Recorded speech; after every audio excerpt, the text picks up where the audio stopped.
यदा यदा हि धर्मस्य ग्लानिर्भवति Bharat अभ्युत्थानमधर्मस्य तदात्मानं सृजाम्यहम्।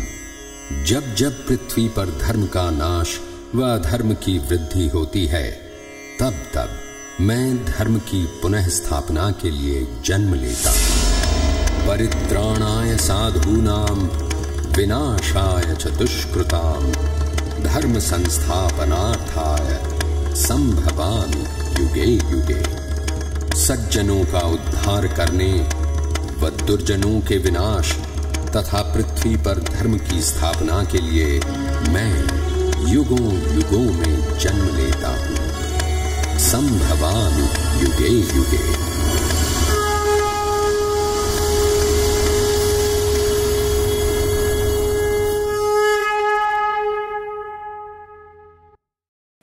I welcome you all on behalf of Lord Krishna। और ये जो हमारा प्रोग्राम है जिसका नाम है कृष्ण 21वीं सदी के ईश्वर, ये जो प्रोग्राम है 3 पार्ट में डिवाइडेड है, जिसका सबसे पहला पार्ट था दोस्तों लाइफ ऑफ कृष्ण और महाभारत का टॉपिक कवर अप किया। और आज के दिन में अब हमें अपना तीसरा टॉपिक लेना है दोस्तों, that is the Bhagavad Gita. दोस्तों एक सवाल पूछा था कि आप में से कितने लोगों ने भगवद गीता पढ़ी है, राइट? एंड साथ में मैंने आपको ये भी कहा था कि भगवद गीता को एक्चुअली आपको 8 बार पढ़ना है। दोस्तों उसके पीछे जो भी मैंने वजह दी थी, आइए अब वहीं से हम शुरुआत करते हैं, बिकॉज कल के दिन में मैं भगवद गीता का आपको इम्पोर्टेंस तो समझा चुका हूँ। जब एक समय आया कि जब अर्जुन कहते हैं कि वसुदेव रथ को बीच में लेकर जाइए, थोड़ा सा आगे लेकर जाइए, जब वो वहां पर आगे पहुंचे दोस्तों और सामने उन्होंने अपने पिता समान कोई लोगों को देखा या भाइयों को देखा, तब वो लड़ने के लिए वहां पर तैयार नहीं थे, राइट? अब अर्जुन का ये जो ब्रेक डाउन हुआ, अर्जुन को ये जो डिप्रेशन आया, जिसे अर्जुन विषाद कहा गया है, जो भगवद गीता का सबसे पहला चैप्टर है दोस्तों। तो ये जो अर्जुन को डिप्रेशन आ गया उस समय, वो क्यों आया? उसके पीछे 2 वजह। पहली वजह जो साइकोलॉजिकल रीजन था, साइकोलॉजिकल रीजन कुछ ऐसा था दोस्तों कि अर्जुन पहले से ही अपने स्वभाव, अपने कैरेक्टर से बहुत ही सॉफ्ट है और पोलाइट, और वो प्यार करने में, बांटने में, दोस्ती करने में प्रेफर करते हैं, उसे उन्हें अच्छा लगता है, राइट? लेकिन जब ये लड़ने की बात है और इतने सारे लोगों को मारने की बात, तो थोड़ा तो उनके लिए मुश्किल रहने ही वाला है। दूसरा दोस्तों एक फिजियोलॉजिकल रीजन था। फिजियोलॉजिकल रीजन ये था कि मैं आपको कहूँ कि जैसे वो जो वनवास में रहे थे उसमें आखिरी 1 साल उन्हें अज्ञातवास बिताना था। अज्ञातवास में उन्हें जो आगे एक श्राप मिला था कि भाई उन्हें 1 साल फीमेल के रूप में रहना पड़ेगा। वो श्राप को निभाने के लिए वो भ्रूण अल्लाह के रूप में, एक फीमेल के रूप में 1 साल तक रहे। अब जब वो 1 साल तक दोस्तों उस तरह से रहे, तो कॉमन सेंस की बात है कि अगर कुछ फीमेल क्वालिटीज़ भी अगर हम कहें स्वभाव की, तो भी उनके लिए अब ये लड़ना मुश्किल हो गया। बिकॉज जब 1 साल के लिए वो फीमेल के रूप में रहे, तो उनके लिए फिर अब किसी को मारना या किसी का खून करना या किसी को हर्ट करना शायद उतना आसान नहीं था दोस्तों, right? So now there were 2 reasons कि जिस वजह से उनका ब्रेक डाउन हुआ। और दोस्तों तभी भगवान ने जो गीत गाया उसे हम भगवद गीता कहते हैं। और मैं आपको कहूँ दोस्तों कि इतना तो है कि अगर अर्जुन अपने डिप्रेशन से बाहर आ सकते हैं, तो जिसने भगवद गीता समझ लिया वो जिंदगी के भी कोई भी किस्म के डिप्रेशन से बाहर आ सकते हैं, राइट? तो दोस्तों बोल श्री कृष्ण कन्हैया लाल की। तो आइए अब हम अपना सफर शुरू करते हैं यहीं से दोस्तों। एंड ये जो हमारा सफ़र है भगवद गीता का, इसे शुरू करने से पहले इतना तो ज़रूर बता दूं दोस्तों, मैं यहाँ पर आपको कोई संस्कृत में श्लोक नहीं सुनाने वाला, ना ही कहीं से कुछ पढ़ने वाला हो। बिकॉज मैं वो भाषा में बात करके क्या करूँ जो कॉमनली सभी लोग नहीं समझ पाते। मैं उसी भाषा में आपको ये बातें समझाने वाला हूँ जो भाषा हम सभी समझ सकते हैं दोस्तों। और यहाँ पर मौजूद 8 साल से लेकर 80 साल की उम्र तक जो भी लोग हैं सभी उसे समझ पाए। कुछ उस तरीके से हम यहाँ पर बात करने वाले हैं दोस्तों। और मैं आपको इस तरह से नहीं बताऊंगा कि कृष्ण ने अर्जुन से क्या कहा, लेकिन मैं उस तरह से बताऊंगा दोस्तों कि वो जो कहा गया है उसे हमें अपनी जिंदगी में इस 21वीं सदी में कैसे अपनाना है, अपनी प्रैक्टिकल लाइफ में, उस तरीके से मैं आपको बताने वाला हूँ दोस्तों। वैसे राम के नाम पर पत्थर कैसे तैरे वो नहीं जानेंगे चलेगा, लेकिन 21वीं सदी में अपनी नाव कैसे तैरेगी वो जानना ज़्यादा ज़रूरी है, राइट। तो अब उसी तरीके से उसे एकदम प्रैक्टिकली यहाँ पर समझने वाले हैं। लेकिन आगे बढ़ने से पहले दोस्तों, वसुदेव कृष्ण के बाद अगर पूरे महाभारत में सबसे पावरफुल अगर कोई थे तो वो थे भीष्म पितामह। भीष्म पितामह कहते हैं कि भाई ये तो हमने कुछ अच्छे कर्म किए हैं कि भाई ये देखने को मिल रहा है, लेकिन बोले कुछ बुरे भी कर्म किए हैं कि जिस वजह से वो सुनाई नहीं दे रहा कि भगवान अर्जुन से क्या कह रहे हैं। और वो साथ में कहते हैं कि अगर पवन का एक झोंका मुझे एक शब्द भी लाकर सुना दे तो मैं अपने हर एक अच्छे कर्मों का फल उसे दे दूं। आप समझ सकते हैं दोस्तों कि वो कितना ज़्यादा इम्पोर्टेंस वो मैसेज को भगवान ने जो कहा है उसे दे रहे हैं। तो आइए अब उसी मैसेज को दोस्तों हमें यहाँ पर समझना है, जानना है। तो भगवान अर्जुन से सबसे पहले तो ये बताते हैं कि अर्जुन, तुम्हें अगर अपनी जिंदगी में अपना बेस्ट पोटेंशियल यूज करना है, बेस्ट परफॉर्मेंस देना है, तो ये बहुत ही ज़्यादा आवश्यक है कि पहले तुम्हारी ज़िंदगी में कोई एक पर्पस हो, कोई एक मिशन हो। जब तक हमारी किसी की भी ज़िंदगी में कोई गोल, मिशन या पर्पस नहीं है दोस्तों, तब तक ज़िंदगी जीने का कोई मतलब ही नहीं है। समझ लीजिए कि हम इस धरती पर एक बोझ है। मैं कहने की ये कोशिश कर रहा हूँ यहाँ पर दोस्तों, एंड दैट इज़ कि मैं देखो जैसे काफ़ी सारे लोग होते हैं अपनी ज़िंदगी एक कटी पतंग की तरह जीते हैं। भाई सुबह हुई, हवा आई, चल दिए। ऐसी ज़िंदगी जीने का दोस्तों कोई मतलब नहीं है कि जब अगर हमारी ज़िंदगी में कोई एक परफेक्ट गोल, कोई एक परफेक्ट मिशन ना हो उस समय। देखिए दोस्तों, ये बहुत ही ज़रूरी है कि अर्जुन को जब वो बता रहे हैं कि भाई तुम्हें जो ये लड़ाई करनी है, तुम इसीलिए इस संसार में जन्म लिए हो, you have taken birth for that. तुम्हारा यही मिशन है, तुम्हारा यही पर्पस है, और तो ही तुम अपने परफॉर्मेंस को 100% दे पाओगे। लेकिन साथ ही साथ भगवान उसे ये भी समझाते हैं कि तुम्हें ये लड़ाई खुद के लिए नहीं करनी है, ये लड़ाई तो तुम्हें समाज के लिए, लोगों के लिए करनी है। क्योंकि अर्जुन का तो ये कहना है कि भाई इतना सारा खून बहाकर, अपनों को मारकर मैं हस्तिनापुर पाकर भी क्या करूं, या राजगद्दी पाकर भी क्या करूं। और तब वो उसे समझाते हैं कि नहीं, बात यहाँ पर हस्तिनापुर की नहीं है या राजगद्दी की नहीं है, लेकिन समाज के साथ जो बुरा हो रहा है, लोगों के साथ जो अधर्म हो रहा है, उसे तुम्हें रोकना है, ये लड़ाई कर कर, ये धर्म युद्ध पर विजय पाकर। अब दोस्तों, जब अर्जुन को ये बताया गया, समझाया गया, तो वहां पर एक सवाल खड़ा होता है। कैसा सवाल?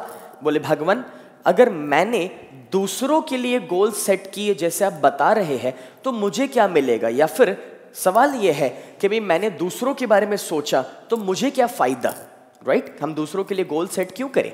दोस्तों, हमारी सबकी जिंदगी में कभी ना कभी ये विचार तो आते ही है कि मैं किसी और के लिए कुछ क्यों करूं, क्यों मैं किसी की मदद करूं, क्यों मैं किसी की सेवा करूं। बट इन दैट केस दोस्तों, एक बात तो है, देखिए हम इस संसार में अकेले नहीं जी रहे, हमारे आसपास बहुत सारे लोग हैं जो जी रहे हैं दोस्तों। और इसलिए बहुत ही ज़रूरी है कि हम एक होकर जिए, किसी और के लिए भी सोचे। सिंपल एग्जाम्पल, जो पेड़ के फल और छाया आज हमें मिल रही है, क्या वो हमने बोए थे? नहीं, हमसे आगे हमारे बड़े बुजुर्ग उसे बोकर गए, जिसके फायदे आज हमें मिल रहे हैं। जो हमें ज़िंदगी मिली, हमारे माँ बाप ने उसके लिए कोई ना कोई मेहनत की, इसलिए हमें एक अच्छी ज़िंदगी मिली। उसी तरीके से हमें भी किसी और के बारे में सोचना है, लोगों के बारे में सोचना है और ज़िंदगी जीना है। दोस्तों, हमेशा याद रखिएगा कि भगवान ने जीव जंतु बनाए, पेड़ पौधे बनाए, जानवर बनाए, इंसान बनाए। क्या इंसान के बाद भगवान ने कुछ बनाया? और अगर नहीं, तो इसका मतलब ये होता है कि भगवान ने हमें ही इतनी सारी शक्तियां दे दी कि हम इस संसार को संभाल सकें। लेकिन उन्होंने तो सतयुग बनाकर दिया था, लेकिन दुख की बात यह है कि शायद हमने ही अपने शब्दों के द्वारा या कर्मों के द्वारा आज इसे कलयुग बनाया है। दोस्तों, मैं आपको कहूं कि जब ये बात आप समझ रहे हैं तो हमारा ही काम है संसार को चलाना, हमारा ही काम है इस कुदरत को संभालना।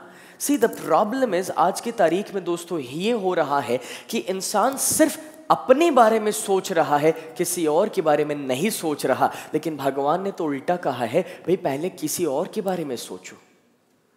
और जब तक हम एक सेल्फिश जिंदगी जिएंगे, जब तक हम इस संसार को चलाने में मदद नहीं करेंगे, तब तक जिंदगी जीने का कोई मतलब नहीं है।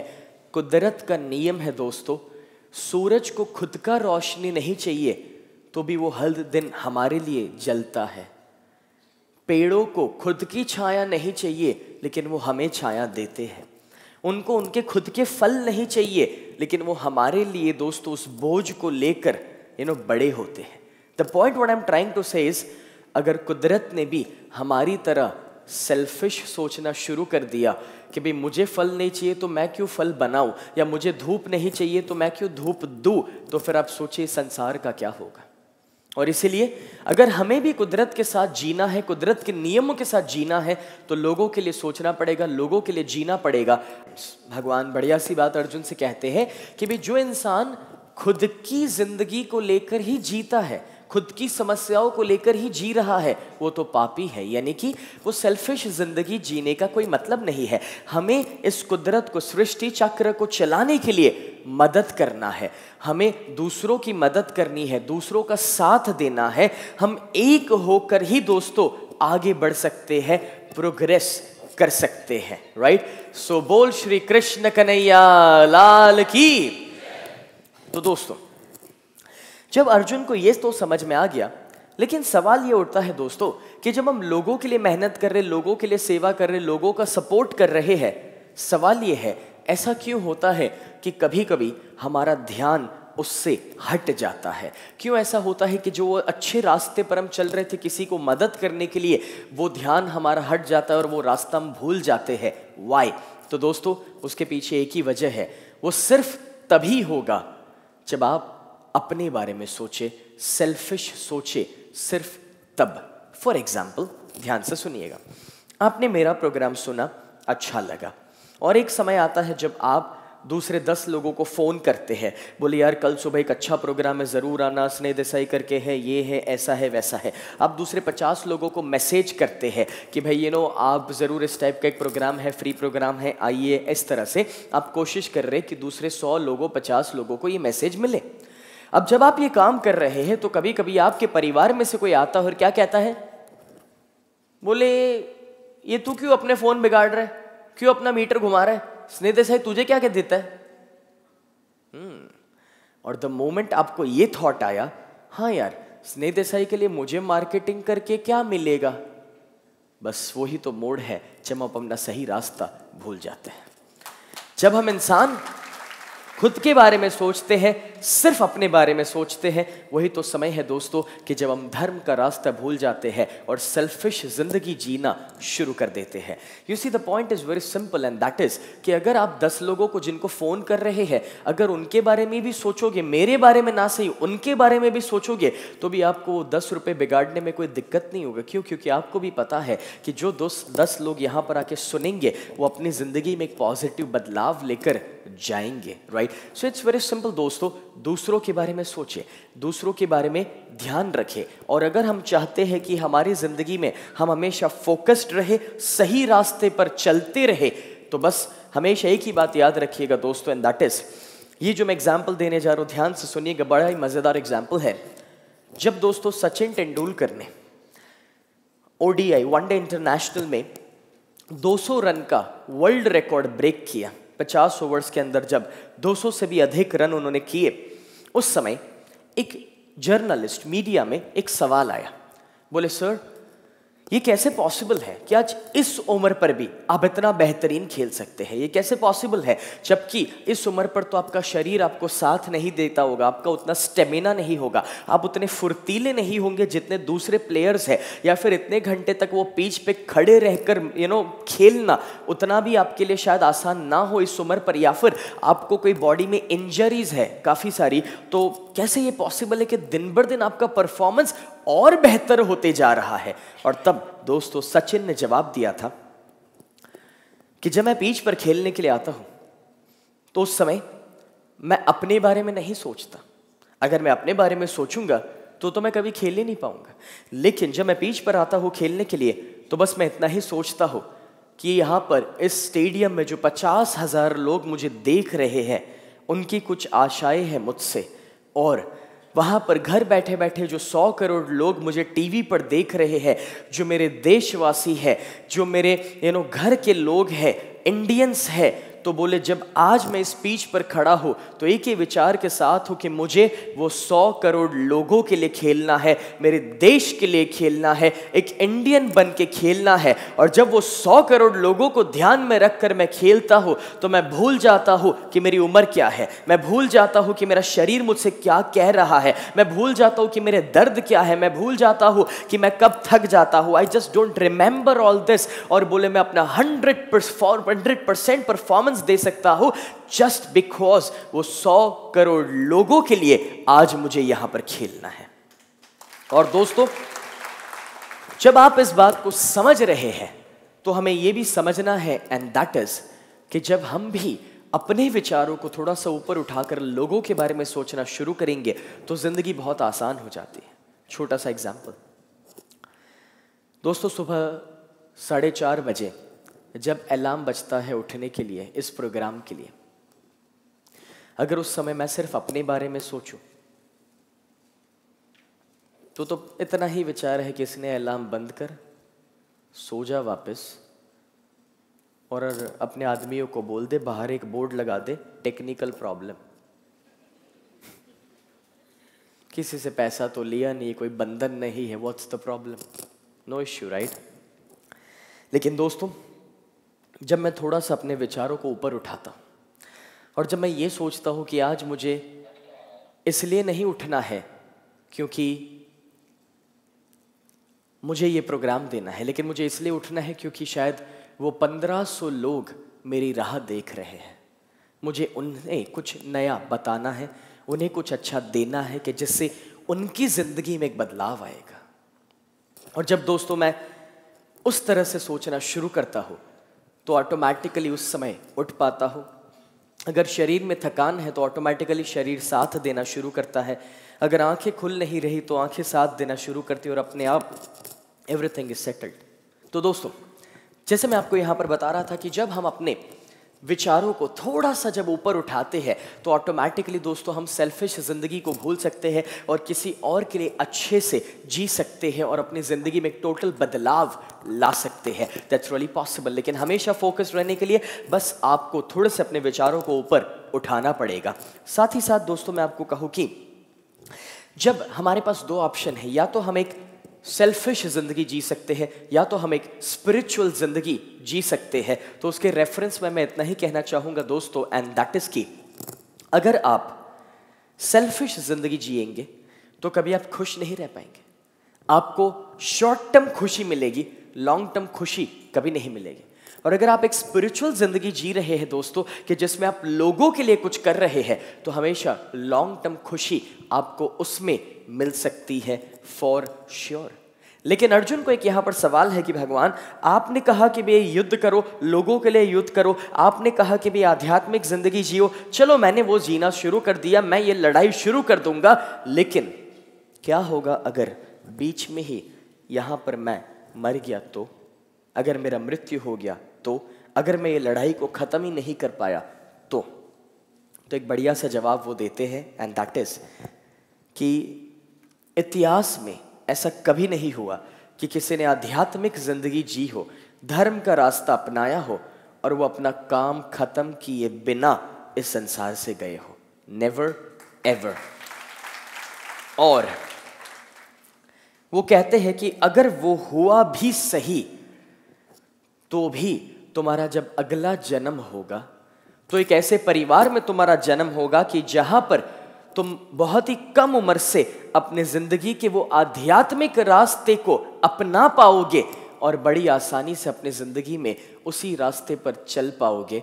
दोस्तों, बात यहाँ पर यह है कि भाई अगर ये स्पिरिचुअल गोल खत्म नहीं हुआ तो अगला जन्म कुछ ऐसा होगा कि जहाँ पर आसपास एक पॉजिटिव वातावरण उसे मिलेगा। लेकिन सवाल ये उठता है, क्या ये पॉजिटिव वातावरण उतना ही ज़्यादा ज़रूरी है? अब जो मैं बताने जा रहा हूँ ध्यान से सुनिएगा, अगली 5 मिनट आपकी ज़िंदगी की सबसे कीमती 5 मिनट होने वाली है। दोस्तों, काफ़ी सारे लोग मेरे पास आकर ये कहते हैं कि सर, अनिल अंबानी का जन्म धीरू भाई अंबानी के वहाँ हुआ, तो इसे अगर हम नसीब ना कहे, किस्मत ना कहे, तो क्या कहे? तो इसका एक सिंपल जवाब है, नहीं दोस्तों, नहीं है। समझ लीजिए फॉर एग्जाम्पल एक कंपनी में कोई क्लर्क की पोजीशन पर है, अगर वो बहुत ही अच्छा काम करता है, अगर वो अच्छा परफॉर्म करता है, तो क्या होगा? बॉस जो है उसे उठाएंगे और अब नई पोजीशन पर रखेंगे, और वो नई पोजीशन हो सकती है may be let's say manager या एग्जीक्यूटिव, राइट? अब वो मैनेजर की पोजीशन में आने के बाद ये सोचे कि भाई यार मुझे तो ये बस काम मिल गया, अभी मुझे कोई टेंशन नहीं लेना, बस अपने नीचे के लोगों को काम देते रहो। तो उस समय दोस्तों क्या होगा? उस समय वापस बॉस उसे उठाएंगे और नई पोजीशन पर डालेंगे, मे बी प्यून की पोजीशन पर। अब जब आपको ये कंपनी के नियम समझ में आ रहे हैं, समझ लीजिए दोस्तों ये जिंदगी, ये दुनिया भी एक कंपनी है। अभी आप कौन सी पोजीशन पर है इंपॉर्टेंट वो नहीं है, लेकिन आप इस पोजीशन पर जैसे काम करेंगे उस तरह से बॉस उठाएगा और अगले जन्म में नई पोजीशन पर रखेगा। अनिल अंबानी ने पिछले जन्म में कुछ ऐसे कर्म किए हैं कि तब जाकर आज उन्हें इतना अच्छा परिवार या इतनी सफल परिवार में अचानक जन्म मिला। It was not just because उसका नसीब या किस्मत अच्छा है दोस्तों, नहीं। और अगर वो इस जन्म में भी कोई भी इंसान जिसे अच्छा परिवार मिला है वो ये सोचे कि यार मुझे कुछ करने की क्या ज़रूरत है, बाप दादा ने बहुत कमाया है, व्हाट इज़ द प्रॉब्लम, ये वो, तो फिर क्या होगा? अगला जन्म रिक्शा वाले के वहाँ।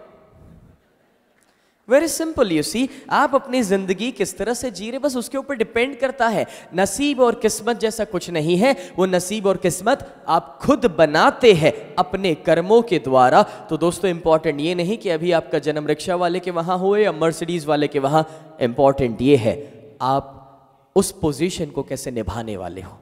इंपॉर्टेंट ये है कि आप उस रोल को कैसे निभाने वाले हो, और उसी के ऊपर दोस्तों आपका भविष्य डिसाइड होगा। Very simple. लेकिन हाँ, मैं इतना तो ज़रूर कहूँगा, एक सही परिवार, एक सही वातावरण जब आपको मिलता है तो दोस्तों आप बहुत ही कम उम्र पे नामुमकिन चीज़ों को भी मुमकिन कर सकते हैं। अगर मुझे दोस्तों बहुत ही कम उम्र पे अगर ये मौका मिला कि मैं स्टेज पर आके लोगों के साथ बात करूं, जैसे मेरी कुछ 9 साल की उम्र थी तब से मैंने इस स्टेज पर लेक्चर देने शुरू किए, तो वो तभी मुमकिन हो पाया कि आई डोंट नो, मैं ये कह तो नहीं सकता, लेकिन जो मैं समझता हूँ उससे कह रहा हूँ कि दोस्तों शायद ऐसा भी हो सकता है कि पिछले जन्म में कुछ ऐसे कर्म किए कि भाई ऐसे माँ बाप और ऐसा परिवार मिला कि जहाँ पर मुझे बचपन में सपोर्ट मिला और मैं यहाँ पर इस काम की ओर आगे बढ़ पाया। तो it's very simple my dear friends, हम ही अपने माँ बाप को चुनते हैं अपने कर्मों के द्वारा। तो मेहरबानी करके कभी मत ये बोलिएगा कि मेरे माँ बाप मुझे पसंद नहीं है, या वो सही नहीं है, या वो ऐसे है या वैसे है, क्योंकि उनको आपने ही चुना है। You have selected them.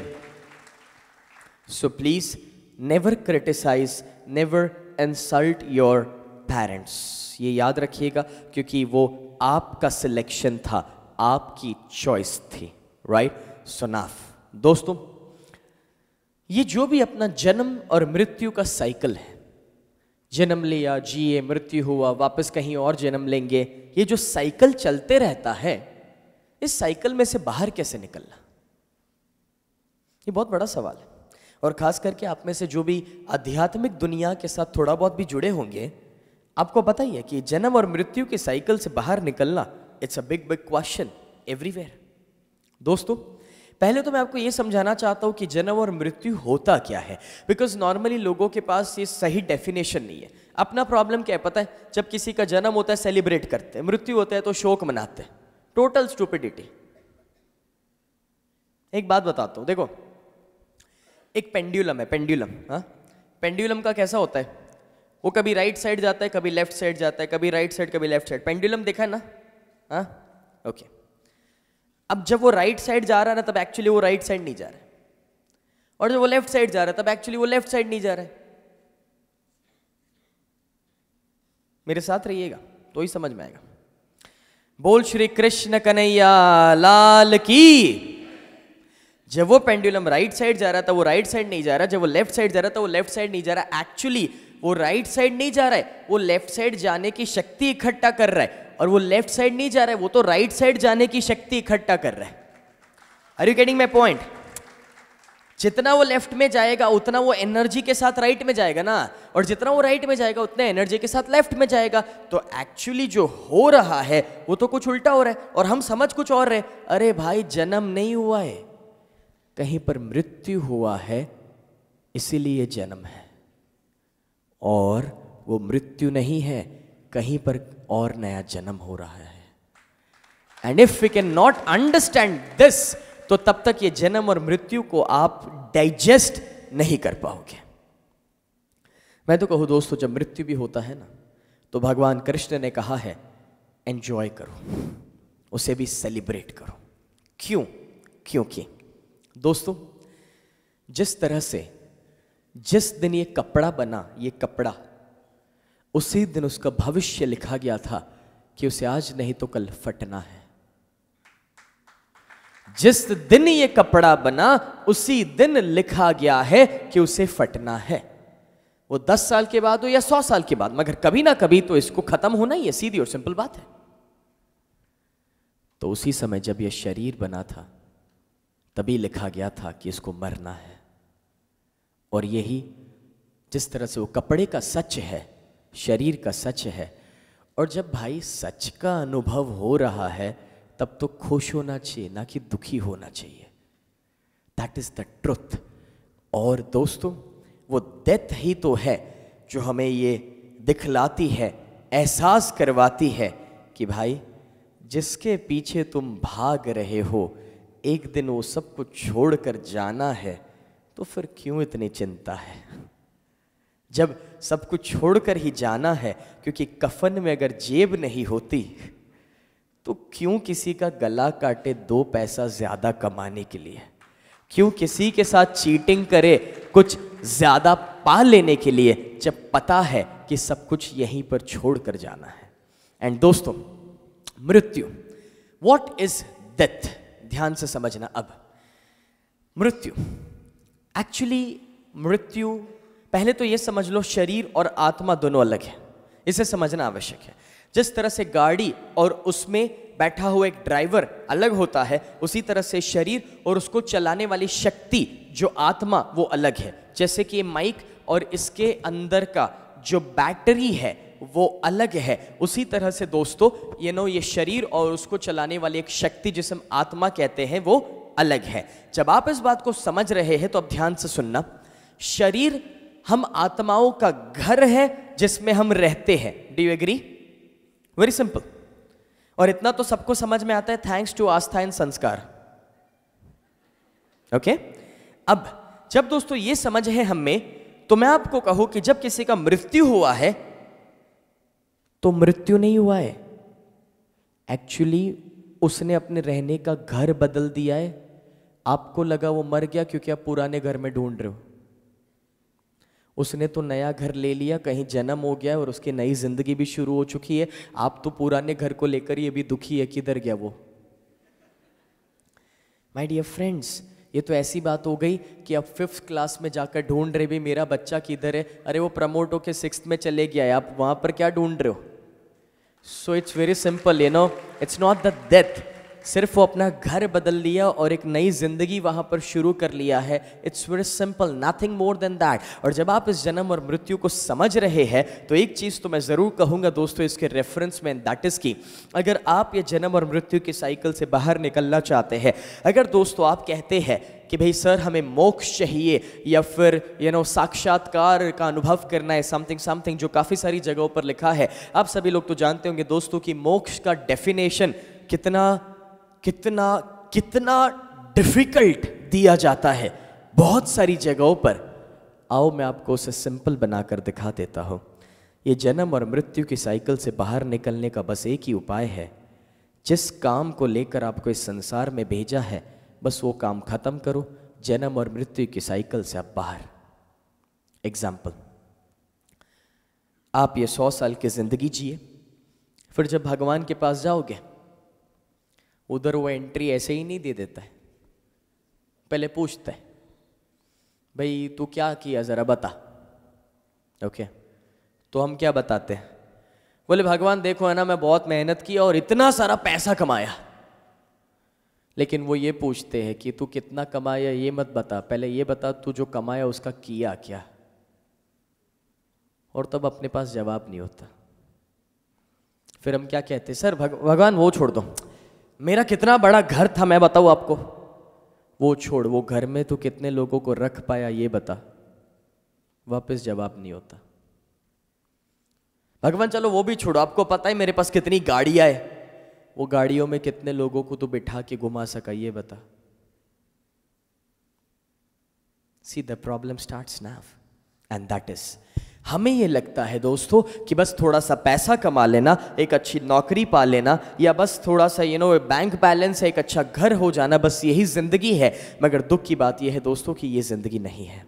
जिंदगी तो इससे कई गुना ज्यादा है, कुछ और है, कुछ अलग है। और अगर जब हम इस बात को समझेंगे तो हमें पता चलेगा कि हमें सभी को संसार में अगर भेजा गया है तो हमें लोगों के लिए कुछ करना है, समाज के लिए कुछ करना है, सिर्फ एक सेल्फिश ज़िंदगी नहीं जीना है। और अगर आप वो नहीं करोगे तो जब वहाँ पर जाओगे तब वापस आपको भेजा जाएगा कि भाई जो काम को लेकर तुझे भेजा था वो तो तूने किया नहीं, जा वापस और उस काम को पूरा कर किया। और अनफॉर्चुनेटली जब तक हम यहाँ पर आते और जन्म लेते ना, तब सब कुछ भूल जाते हैं कि किस काम को लेकर यहाँ पर भेजा था। और वो स्कूल और कॉलेज से अपनी ज़िंदगी शुरुआत करते हैं और वो स्कूल और कॉलेज में एक ही चीज़ सिखाई जाती है, बस फर्स्ट रैंक लाओ, फर्स्ट रैंक लाओ, फर्स्ट रैंक लाओ। और वो फर्स्ट रैंक में हम यही भूल जाते हैं कि हमें लोगों के लिए क्या करना है, क्योंकि बचपन से ही वो फर्स्ट रैंक लाने में कंपटीशन की भावना ला दी। और उस कंपटीशन की भावना में मेरा एक ही विचार है कि बस मेरा बाजू वाला पीछे रहना चाहिए, मैं उससे आगे निकल जाऊं। और फिर आप मुझे बताइए कि 60 साल की जिंदगी में कैसे आप ये सोच सकते हैं कि मैं उसकी मदद करूं, जबकि कंपटीशन ही बचपन से अपने दिमाग में घुसा दिया गया है। There is no competition, it's cooperation. और जब तक वो नहीं है दोस्तों, यूनिटी नहीं है, कोऑपरेशन नहीं है, तब तक आप अपनी जिंदगी में कभी आगे नहीं बढ़ सकते। जब मैंने दोस्तों ट्रेन द ट्रेनर प्रोग्राम शुरू किया था, मुझे काफ़ी सारे लोग अपने नज़दीक के कहने वाले मिले थे, किसने रहने दे ये काम मत कर, तेरे ही कॉम्पिटिटर्स बनेंगे, तेरे ही सामने वो लोग प्रोग्राम्स करवाएंगे, तेरा ही मार्केट टूटेगा। बट यू नो व्हाट दोस्तों, इस दुनिया में सबके लिए अनंत है, एवरीबडी हैज अबंडेंस। मैं अपना खाऊंगा, कोई के अपना खाएगा, उससे कोई फर्क नहीं पड़ता दोस्तों। ना मेरा कोई छीन कर जा सकता है, ना मैं उनका छीन सकता हूँ। There is unlimited for all in this world. और इसलिए मुझे कोई परवाह नहीं थी दोस्तों। शायद आप अगर बिजनेस करते हैं तो कभी आप अपने बिजनेस के राज और सीक्रेट अपने एम्प्लॉय तक भी नहीं जाने देंगे। और मैं तो दोस्तों अपने ट्रेन द ट्रेनर प्रोग्राम के द्वारा अपना बिजनेस दुनिया को सिखाने के लिए निकला हूँ। मैं जो भी करता हूँ वो सब कुछ लोगों को बताता हूँ कि भाई मैं कैसे पैसा कमाया या कैसे मैं आगे बढ़ा। एवरीथिंग जस्ट बिकॉज एक ही वजह है कि दोस्तों दूसरों को देना और दूसरों की मदद करनी, ये तो हर एक की जिंदगी का एक पर्पस है ही, एक मिशन है ही। तो इसे हमेशा याद रखिएगा। और एक छोटा सा पॉइंट दोस्तों, अगर आपको लगता है कि आपकी ज़िंदगी में बहुत सारे प्रॉब्लम्स हैं और इसलिए आप पैसा कमाना चाहते हैं कि जिससे आप प्रॉब्लम्स के से ऊपर उठ पाए, तो मैं आपको बता दूं, जितना ज़्यादा पैसा कमाओगे उतने आपके प्रॉब्लम्स बढ़ते जाएंगे।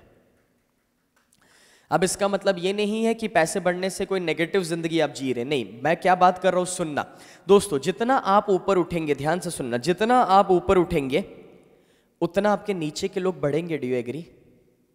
समझना ध्यान से, सब लोग अलग अलग लेवल पर है, ठीक है ना। और आप अपने लेवल से ऊपर उठोगे तो आपके नीचे के लेवल्स बढ़ेंगे, तो आपके नीचे के लोग बढ़ेंगे। और जितना आपके नीचे के लोग बढ़ेंगे उतना वो लोग आप पर आधारित होंगे और उतना आपके ऊपर जिम्मेदारियां बढ़ती जाएगी। आज दोस्तों आप यहां पर बैठे हैं, अपना मोबाइल फोन आप चालू रखते हैं, क्यों?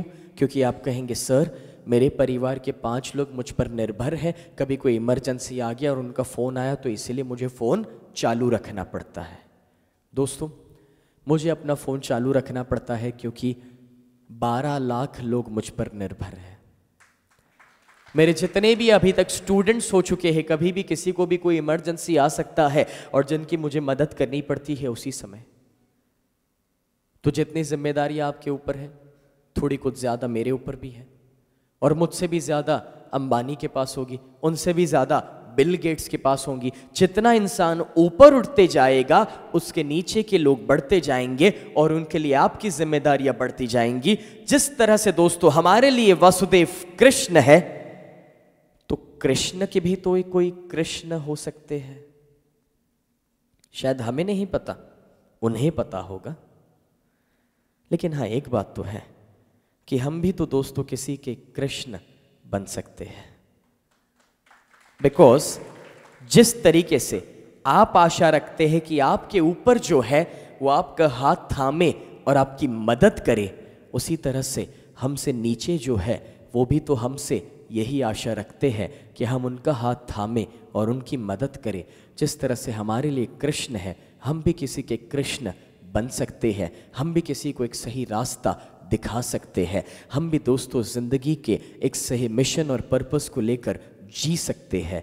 और जब आप इस तरह से जीना शुरू करेंगे, जब लोगों को धर्म का मार्ग दिखाएंगे, सही मार्ग दिखाएंगे, फिर देखिए दोस्तों ज़िंदगी जीने का मज़ा, बिकॉज देने में जो मज़ा है वो पाने में कभी नहीं हो सकता, पॉसिबल नहीं है।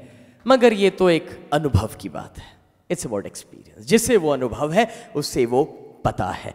बोल श्री कृष्ण कन्हैया लाल की।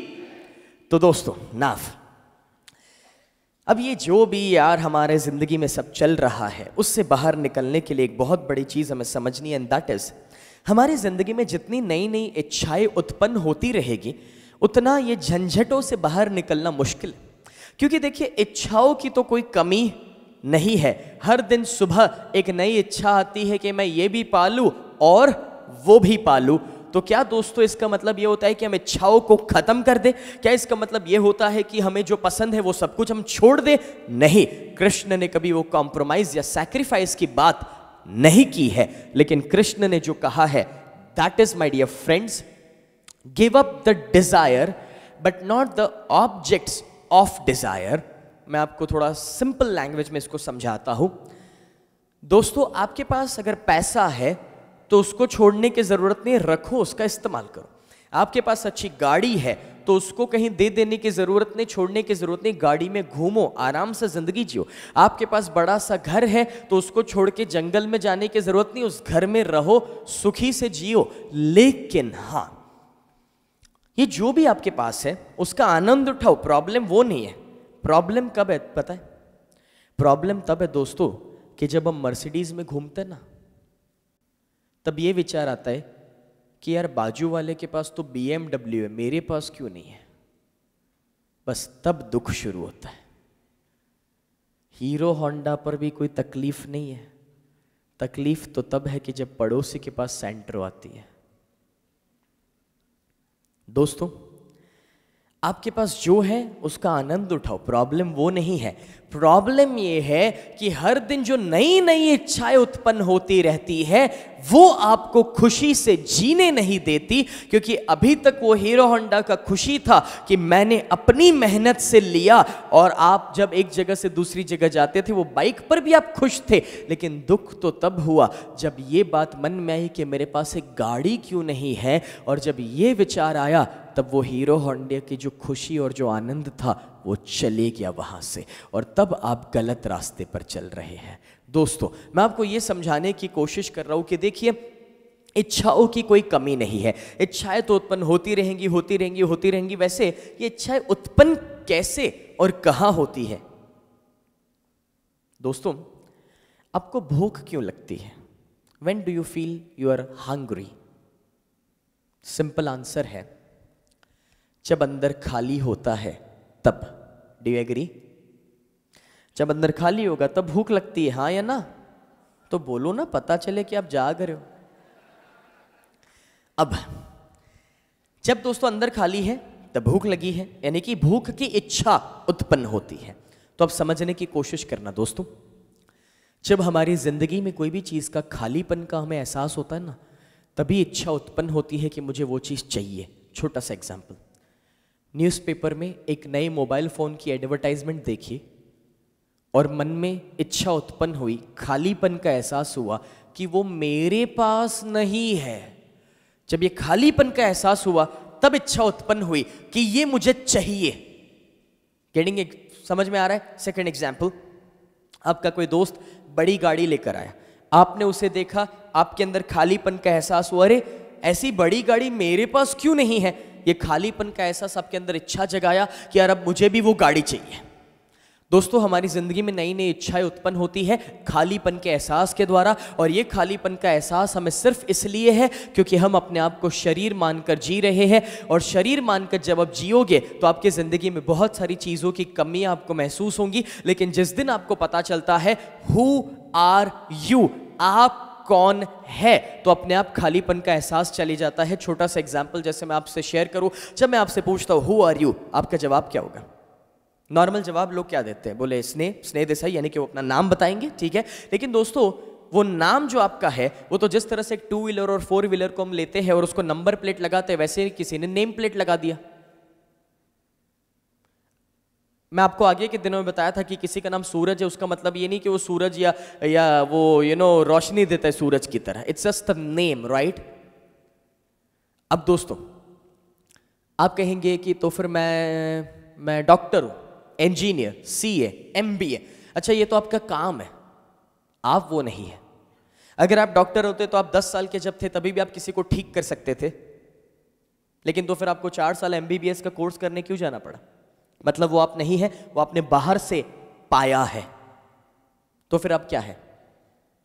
अब आप कहेंगे सर मैं हिंदू हूं, क्रिश्चियन, सिख या गुजराती, मारवाड़ी, बंगाली, राइट, मराठी। दोस्तों, ये तो आपने उस परिवार में जन्म लिया है, वो आप नहीं है। वो तो जिस भी परिवार में आप जन्म लेंगे वैसे ही बन जाएंगे, नथिंग बिग इन दैट। आप क्या हो? What are you? Who are you? आप कहेंगे सर मैं ना ये शरीर हूं, ये दिख रहा है 2 पैर 2 हाथ, बस मैं ये हूं। आपको पता है आपका हार्ट बदल सकता है, किडनी बदल सकती है, लीवर बदल सकते हैं, आंखें बदल सकती है, ये सब कुछ बदल गया तो आप क्यों नहीं बदले? अगर आप शरीर है तो जब ये बदला तो आपको भी बदलना चाहिए ना। अभी जैसे बहुत ही सिंपल एग्जांपल है दोस्तों, एंड दैट इज कि जब अपनी आंखें बदली तो हमारी नज़र भी तो बदलनी चाहिए, जब हमारा दिल बदल गया तो हमारे इमोशन भी तो बदलने चाहिए, लेकिन ऐसा तो कभी होता नहीं है। इसका मतलब ये हुआ कि हम शरीर नहीं है, हम तो इस शरीर में रहते हैं। वी आर द सोल, हम एक आत्मा है, हम एक ऊर्जा है। और जब आप समझते हैं कि आप एक आत्मा है तो हमें यह भी समझ में आता है कि आत्मा जो है वो अनंत है, it's unlimited and it's immortal. आत्मा कभी मर नहीं सकती, energy can not be destroyed, science का नियम है, ठीक है। अब जब आप इस बात को समझ रहे हैं कि आत्मा अनंत है, यू आर अनलिमिटेड, और जब आपको एहसास होता है कि आप एक आत्मा है, आप एक सोल है, तो आपकी जिंदगी में आपको पता चलता है कि यू हैव गॉट अनलिमिटेड, सब कुछ ऑलरेडी आपके पास ही है। और जब ये एहसास आपको होता है दोस्तों, तो जो खालीपन का एहसास है वो चले जाता है। और जब वो खालीपन का एहसास चले जाता है तो नई नई इच्छाएं जो उत्पन्न हो रही थी वो वहीं पर खत्म हो जाती है। It just gets destroyed. मैं जानता हूं कि आधे लोगों को बाउंसर गया है, लेकिन अब जो मैं बताऊंगा अब आपको समझ में आएगा, क्योंकि अभी तक मैंने थोड़ा स्पिरिचुअली समझाया, अब मैं प्रैक्टिकली समझाता हूं। मन में एक विचार खड़ा होता है, उस विचार के साथ जब हम जुड़ जाते हैं, अटैच होते हैं, तब वो एक इच्छा बनती है, यानी कि डिजायर। अब जब वो एक इच्छा बनती है तो क्या आपकी सभी इच्छाएं पूरी होती है, हाँ या ना? नहीं। कॉमन सेंस की बात है, 100 इच्छाएं हैं तो गिन के 2, 3 या 4, 5 ही पूरी होती है, ज्यादा से ज्यादा 10, उससे ज्यादा कभी नहीं होती है। कॉमन सेंस की बात है। जैसे कि आप कभी मॉल में जाते हैं, मॉल सबसे दुखी करने वाली कोई जगह हो तो वो है मॉल। क्यों पता है? आप तो कहोगे नहीं सर ऐसा तो नहीं है, मैं तो जब जाता हूं तो अच्छी अच्छी चीजें शॉपिंग करके आता हूं, हर बार ऑलमोस्ट एवरेज 3 चीजें जो भी अच्छी लगते मैं लेता हूं। लेकिन प्रॉब्लम यह है दोस्तों कि जब वो मॉल में जाते हैं, सभी दुकानों को देखते हैं, बाहर जो डिस्प्लेज रखे उसको देखते हैं, तो मेरे ख्याल से 300 चीजें हैं जिसको खरीदने की अपनी एक एक बार तो इच्छा हो ही जाती है, और उसमें से 3 खरीद पाते हैं। अब पता है 3 खरीदने की खुशी नहीं है, जो नहीं खरीद पाए ना उसका दुख होता है। और सब इच्छाएं जब पूरी नहीं होती तब हमें गुस्सा आता है, एंगर, जो दुर्योधन के साथ हुआ। उसका अटैचमेंट था, वो चाहता था कि हस्तिनापुर से मिले, खांडव प्रस्थ से मिले, इंद्रप्रस्थ, एवरीथिंग, सब कुछ वो पा लेना चाहता है, बट समहाउ उसकी इच्छाएं पूरी नहीं हो रही थी, इसलिए उसको गुस्सा आया। जब उसको गुस्सा आया तो दोस्तों उसका माइंड आउट ऑफ कंट्रोल हो गया, उसका मन उसके काबू में नहीं रहा, और जब उसका मन उसके काबू में नहीं रहा तो वो विनाश की ओर आगे बढ़ा। टोटल डिस्ट्रक्शन दोस्तों जैसे हम कहते हैं, और ये हमारी जिंदगी में भी हो सकता है। लेकिन हाँ, अगर आप इस इच्छाओं को समझ ले तो वो कंट्रोल में रह सकता है। अदरवाइज तो दोस्तों लालच, मोह माया तो कोई अंत नहीं है इसका।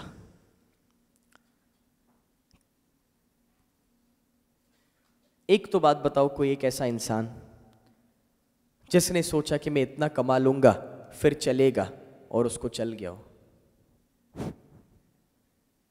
हाँ, give me example, think about it, सोच कर देखिए।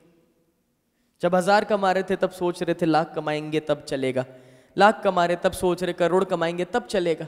कोई अंत है इसका? There is no limit to that. और जब ये मैं बात बता रहा हूं तो मैं आपको एक और चीज जरूर कहना चाहूंगा कि क्या आपको ये पता है कि आपकी इच्छाएं समय के साथ बदलती है, उम्र के साथ? जैसे कि एक छोटा सा एग्जाम्पल दोस्तों, एंड दैट इज जब हम छोटे थे, जब अपना जन्म हुआ था ना, तब ऐसा हुआ कि हमारे जन्म के समय दोस्तों सबसे ज्यादा अगर हमारी कोई इच्छा थी वो थी हमारी माँ। अगर हमारी माँ हमें मिल जाए तो बस दुनिया में और कुछ नहीं चाहिए। हमें ऐसा लगता था कि पूरी दुनिया हमारे साथ है, और ये 6 महीने तक रहा। फिर जब हम थोड़े से बड़े हुए, चलना फिरना हमने सीख लिया, तो उस समय हमारे लिए सबसे ज्यादा महत्व का था अपने खिलौने। अगर हमें खिलौने मिल जाते ना, पूरा दिन 12 घंटे हम उसके साथ बिता सकते थे, कोई प्रॉब्लम नहीं, कोई तकलीफ नहीं। फिर जब हम और भी बड़े हुए, 3-4 साल के हुए दोस्तों, जैसे जैसे बड़े होते गए, 5 साल स्कूल जाना शुरू किया, अब कुछ ऐसा हो गया कि हमारे दोस्त हमारी सबसे बड़ी इच्छा है। बस दोस्त मिल जाए तो पूरा दिन हम अपने दोस्तों के साथ बिता सकते हैं, एंजॉय कर सकते हैं। खाने पीने की परवाह नहीं है, माँ बाप की परवाह नहीं है, कुछ भी नहीं है, बस वो दोस्तों के साथ पूरा दिन अपना बीत जाएगा। फिर जब हम और भी थोड़े बड़े हुए दोस्तों, 10 साल 12 साल, तो दोस्तों के साथ या अपने कुछ मॉडर्न खिलौनों के साथ, it could be remote control car या कंप्यूटर गेम्स या मोबाइल में अपना दिन बीतना शुरू हुआ। फिर जब हम और भी बड़े हुए, थोड़ा फास्ट फॉरवर्ड कर लेते वो टीवी सीरियल की तरह, तो जब हम थोड़े और भी बड़े हुए दोस्तों, एक टाइम आया जब अपनी उम्र 16 साल 17 साल 18 साल या 19 या 20 साल हुई। दैट वॉज द टाइम कि जब दोस्तों हमारी जिंदगी की सबसे बड़ी इच्छा, ये प्रायोरिटी बन जाती है हमारे कुछ दोस्त, या फिर जिसे हम कहते हैं वो बॉयफ्रेंड या गर्लफ्रेंड। और हमें ऐसा लगता है कि बस वो हमें मिल जाए तो पूरी दुनिया, पूरी जिंदगी हमें मिल गई। और उस समय 2 महीने के प्यार के लिए हम 20 साल का प्यार जो परिवार से मिला है, माँ बाप से, उसे ठुकरा देते हैं। देखा ही होगा आपने। और फिर कुछ सालों के बाद समझ में आता है, वो अलग बात है, मगर तब तक लेट हो गया है। The point what I am trying to say here is कि हमारी इच्छाएं समय के साथ बदल रही है। अब क्या आप ये जान रहे हैं, समझ रहे हैं, राइट? फिर एक टाइम आता है जब इच्छा पैसा ही है, फिर और कुछ नहीं चाहिए, बस पैसा, and it keeps on changing. अब जब दोस्तों आपकी इच्छाएं समय के साथ बदल रही है तो आप खुश कब होंगे? क्योंकि जब तक एक इच्छा पूरी होती है तब तक वो इच्छा ही बदल गई है। Up till you get the answer of your questions, the question itself changes. What I'm trying to say is, मैं आपको एग्जाम्पल के द्वारा समझाता हूं। एक बच्चे से पूछा गया, बोले बेटा तू खुश कब होगा? बोले सर देखो ऐसा है, मैं ना जब ये स्टैंडर्ड में फर्स्ट रैंक ला दूंगा ना तब मैं खुश हो जाऊंगा। फर्स्ट रैंक आ गया, अभी तो खुश है? नहीं, अभी मैं बोर्ड में आ गया, अब जब मैं बोर्ड में नंबर लाऊंगा तब खुश हो जाऊंगा। बोर्ड में नंबर आ गया, अभी तो खुश है? नहीं सर, अभी ये ना ये जो मुझे परसेंटेज मिले हैं उसके आधार पर मुझे वहां पर एडमिशन मिल जाए जहां पर मैंने सोचा है तब मैं खुश हो जाऊंगा। एडमिशन मिल गया तो खुश है? नहीं सर, अभी जब मैं इसको पास आउट करूंगा और जब ये डिग्री पा लूंगा तब मैं खुश हो जाऊंगा। डिग्री पा लिया, अभी तो खुश है? नहीं सर, अभी ये डिग्री के आधार पर जब मुझे अच्छा नौकरी मिलेगा, मैं 2 पैसे कमाऊंगा, तब मैं खुश हो जाऊंगा। अच्छा 2 पैसे कमाए, अभी तो खुश है? नहीं सर, मैं उसे पसंद करता हूँ, वो मिल जाए ना मुझे, तब मैं खुश हो जाऊंगा। वो मिल गया, अभी तो खुश है? नहीं सर, अभी क्या है, मेरे जब बच्चे होंगे ना तब मैं खुश होऊंगा। बच्चा हो गया, अभी तो खुश है? नहीं सर, अब जब मेरे बच्चों के बच्चे, There is no end to it. इसकी कोई फुल स्टॉप ही नहीं है कहीं। हम अपनी खुशियों को पोस्टपोन करते जा रहे we keep on postponing and postponing and postponing so much कि हम अपने आज को, अपने प्रेजेंट को एंजॉय ही नहीं कर पाते। हम अपनी खुशियों को बस पोस्टपोन करते जा रहे हैं। दोस्तों, जब आपने सुना कि भी डॉक्टर स्नेह देसाई का कृष्ण कथा प्रोग्राम आ रहा है, तो उस समय कितने खुश हुए कि वाह यार, जब मैं उस प्रोग्राम में आऊंगा, कि तब मजा आएगा। काफी लोग खुश हुए होंगे सुनकर। So many people were very happy. Even Facebook के ऊपर मुझे काफी सारे लोगों ने लिखा, मेल्स आए लोगों के, एंड सो मेनी थिंग्स। फिर जब यहां पर आए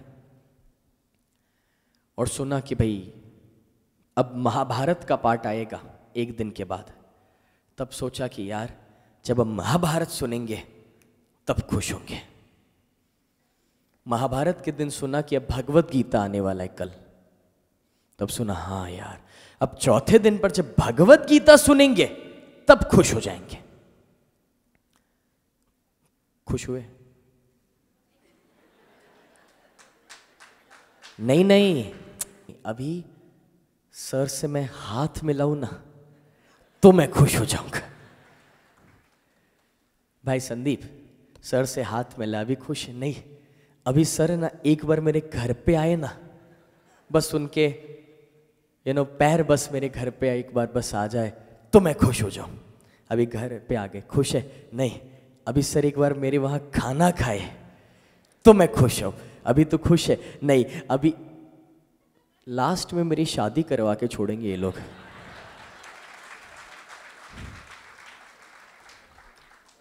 दोस्तों, इसका कोई अंत नहीं है। लाइफ में हम लोग हमेशा अपनी खुशियों को पोस्टपोन करते रहते और इसीलिए कभी खुश रह नहीं पाते। Why are you postponing? जब आज के इस क्षण में ही आप एंजॉय कर सकते हैं, खुश रह सकते हैं, तो क्यों ये सोच रहे हैं कि मैं जब घर पे जाऊंगा ये करूंगा तब खुश हो जाऊंगा, जब आप उससे मिलूंगा तब खुश हो जाऊंगा। No, be happy in what is happening. दोस्तों, डेस्टिनेशन में कभी कोई मजा नहीं है, लेकिन वो जाने का जो सफर है, जर्नी, उसका मजा होता है। Enjoy that journey my dear friends. My dear friends, एक सिंपल बात है, आप सभी लोग जानते हैं कि जब तक आप अपने बॉयफ्रेंड या गर्लफ्रेंड को कन्विंस कर रहे थे, उसमें जो मजा था ना, वो कन्विंस हो जाता ना, फिर वो मजा ही चले जाता है। That's a fact. That's a fact. हमेशा लाइफ में डेस्टिनेशन में मजा नहीं है, it's the journey of that destination जो हमें खुश करता है और सुख देता है। और जब आप इस बात को समझ रहे हैं तो बस मैं इतना ही कहूंगा दोस्तों, बस जो सफर है उसको एंजॉय करो। ये मत सोचो मुझे ये कब मिलेगा, वो कब मिलेगा। जो हो रहा है उसका आनंद उठाइए दोस्तों। और जब आप ये सब कुछ जान चुके हैं तो आइए एक सिंपल एग्जांपल मैं इसके ऊपर दूंगा। जैसे कि जब हम दोस्तों 2 व्हीलर के ऊपर है, अपने बाइक के ऊपर, तब हम सोचते हैं कि काश मेरे पास एक छोटा सा गाड़ी आ जाए तो मैं खुश हो जाऊंगा। लेट्स से सैंट्रो आ गया, अभी तो खुश है नहीं, अभी थोड़ा सर बड़ा वाला गाड़ी चाहिए, चल होंडा सिटी ले लिया, अभी तो खुश है नहीं सर, अभी उससे भी बड़ा वाला चाहिए, लंबा वाला, बोले चल एकॉर्ड ले लिया, अभी तो खुश है नहीं, अभी सर ब्रांड चाहिए, मर्सिडीज, BMW, ऑडी, अभी तो खुश है नहीं सर, अभी बेंटली, रोल्स रॉय। उसके बाद भी क्या खत्म होता है? नहीं, उसके बाद कभी फुल स्टॉप तो लगता ही नहीं है। वो रोल्स रॉय के बाद चार्टर्ड प्लेन, हेलीकॉप्टर, याच, it doesn't and, it just goes on and goes on and goes on and goes on. आपको डिसाइड करना है कि बीच में कहां पर फुल स्टॉप लगाना। और जो ये नहीं जानते कि फुल स्टॉप कहां लगाना, वो कभी खुश नहीं रह सकते। तो दोस्तों, मैं ये नहीं कह रहा कि गाड़ियां मत रखो या नहीं रखनी चाहिए, मैं ये नहीं कह रहा पैसा नहीं रखना चाहिए, मैं ये नहीं कह रहा कि बड़ा घर नहीं होना चाहिए, मैं बस इतना कह रहा हूं फुल स्टॉप कब लगाना ये सोच लो। उतनी गाड़ियां जरूरी है जितने घर वाले इस्तेमाल करते हैं, मगर एक भी गाड़ी एक्स्ट्रा जो धूल खा रही है और पड़ी हुई है उसका कोई मतलब नहीं है, वो एक्स्ट्रा है। उतना पैसा कि जितना आप इस्तेमाल कर रहे हो, एंजॉय कर रहे हो, वो गलत नहीं है, लेकिन जो पैसा सिर्फ बैंक में पड़ा हुआ है और किसी के काम नहीं आ रहा, वो गलत है। उतना घर कि जितना हर एक रूम इस्तेमाल हो रहे हैं कोई भी काम में, बराबर है, लेकिन उतना बड़ा घर कि जिसमें 2 रूम तो बंद ही है, इस्तेमाल ही नहीं हो रहे, वो गलत है। मैं आपको नहीं कह रहा दोस्तों कि सब कुछ छोड़ छाड़ कर जंगल में जाकर बैठ जाइए, कृष्ण ने कभी नहीं कहा, वो तो हमेशा कहते थे जीवन इसी जिंदगी को जीने में है। बस दोस्तों जो भी हम कर रहे हैं उसमें फुल स्टॉप कब लगाना ये आपको पता होना चाहिए, वेरी सिंपल, राइट। एंड जब आप ये समझ चुके हैं तो एक चीज तो मैं जरूर कहूंगा, एंड दैट इज, जो चीजें हमें लगती थी कि खुशी देंगी, अंत में वही हमारे दुख का कारण बन जाती है। वापस पढ़ता हूं, सोचो आप लोग उसके ऊपर, थोड़ा चिंतन करो। जो चीजें हमें लगती है कि हमें खुशी देगी, अंत में वही हमारे दुख का कारण बन जाती है। छोटा सा एग्जाम्पल, जब ये सोचा कि यार मेरे पास बहुत ज्यादा पैसा आ जाए तब मैं खुश हो जाऊंगा, जब पैसा आ जाता ना फिर चिंता ये कि इसको कैसे संभाले और किधर रखे। चलो तब तक ठीक है। जब छोटा वाला गाड़ी था, सोचा था कि काश मैं एक बड़ा गाड़ी लूं, ब्रांड, यू नो, मर्सिडीज या ऑडी या स्टफ लाइक दैट। जब वो मर्सिडीज ले लिया, उस दिन तो खुश हुए, बहुत खुश हुए, 10 लोगों को दिखाया तभी भी बहुत खुश हुए। फिर क्या होता है पता है, हर सुबह जब उसको चलाने के लिए 1000 रुपए का उसमें जब पेट्रोल डलवाना पड़ता है ना हर सुबह, तब थोड़ा तकलीफ शुरू होता है। तब तक भी ठीक है, फिर एक सिग्नल के ऊपर जब बाजू में एक बाइक वाला टच करके जाता है ना, इधर दर्द होता है, इधर ओ बहुत दर्द होता है, उधर नहीं इधर हो रहा है।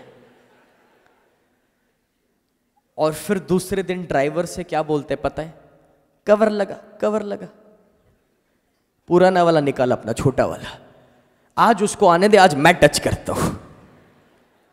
सो the point what I am trying to say here is, दोस्तों जो भी चीज है हमें लगता था खुशी देगी, अंत में वही दुख का कारण बनने लगती है। सोच कर देखिए, this is something really important to understand.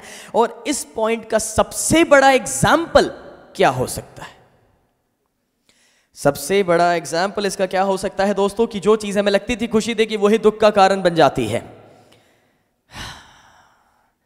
मालूम तो है लेकिन बोले कैसे, बाजू में बैठे हैं धो डालेंगे।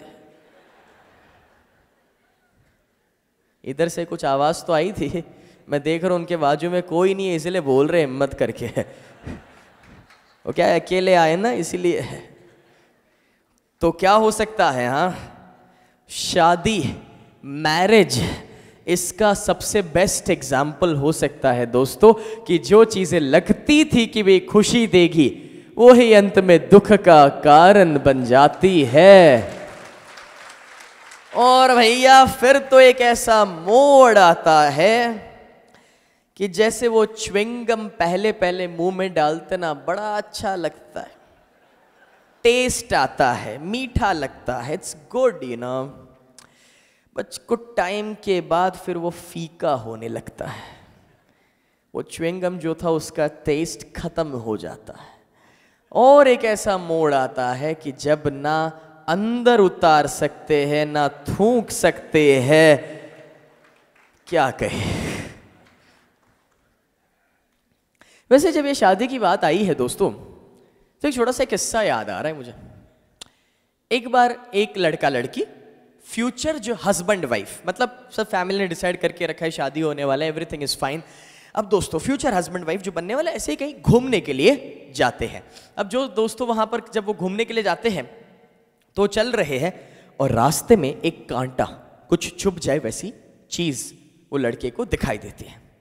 तो जैसे उसे वो दिखाई देती है तो वो कहते, डार्लिंग रुक जाओ तुम यहीं पर, तुम्हारे रास्ते में वो कांटा है और उसे नहीं पता था कि आज तुम यहां से आने वाली हो। शादी के पहले की बात है भाई। तो बोले रुको मैं उसे हटा लेता हूं। तो गए वहां पर और उसे हटा दिया। चलो फाइन, दैट्स ओके। अब शादी के 1 साल के बाद, 1 साल के बाद जा रहे हैं, वही रास्ता वही कांटा। ध्यान रखना वो कांटा है, ओके। शादी के 10 साल के बाद, नहीं वो डिपेंड करता है, किसी के 20 होते, किसी के 30, किसी के 10। उस पर भी डिपेंड करता है कि आपको कौन सा मॉडल मिला है।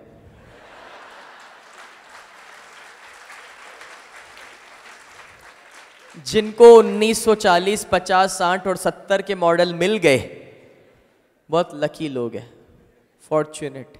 क्योंकि 1980 के बाद के जो मॉडल्स आए वो सब टीवी सीरियल वाले भाई, फिल्मी मॉडल्स है। पता नहीं क्या होगा उनका, छोड़ो, मुझे भी टेंशन होता है कभी सोच के। तो जब मैं यहां पर दोस्तों उस 10 साल के बाद की हम शादी की बात कर रहे हैं, अब होता यह है कि वही हस्बैंड वाइफ साथ में चल रहे हैं, वही रास्ता वही कांटा उसको दिख रहा है, नजर आ रहा है, कुछ नहीं बोलेगा, कुछ भी नहीं बोलेगा, बस मन ही मन खुश हो रहा है उसको देख के, मन ही मन खुश हो रहा है, सो हैप्पी, कुछ नहीं बोल रहा है। और जब उनका पैर उसके ऊपर आता है, उन्हें चुभता है, लगता है, वो चिल्लाते हैं और वो कहता है अंधी है, दिखाई नहीं देता क्या?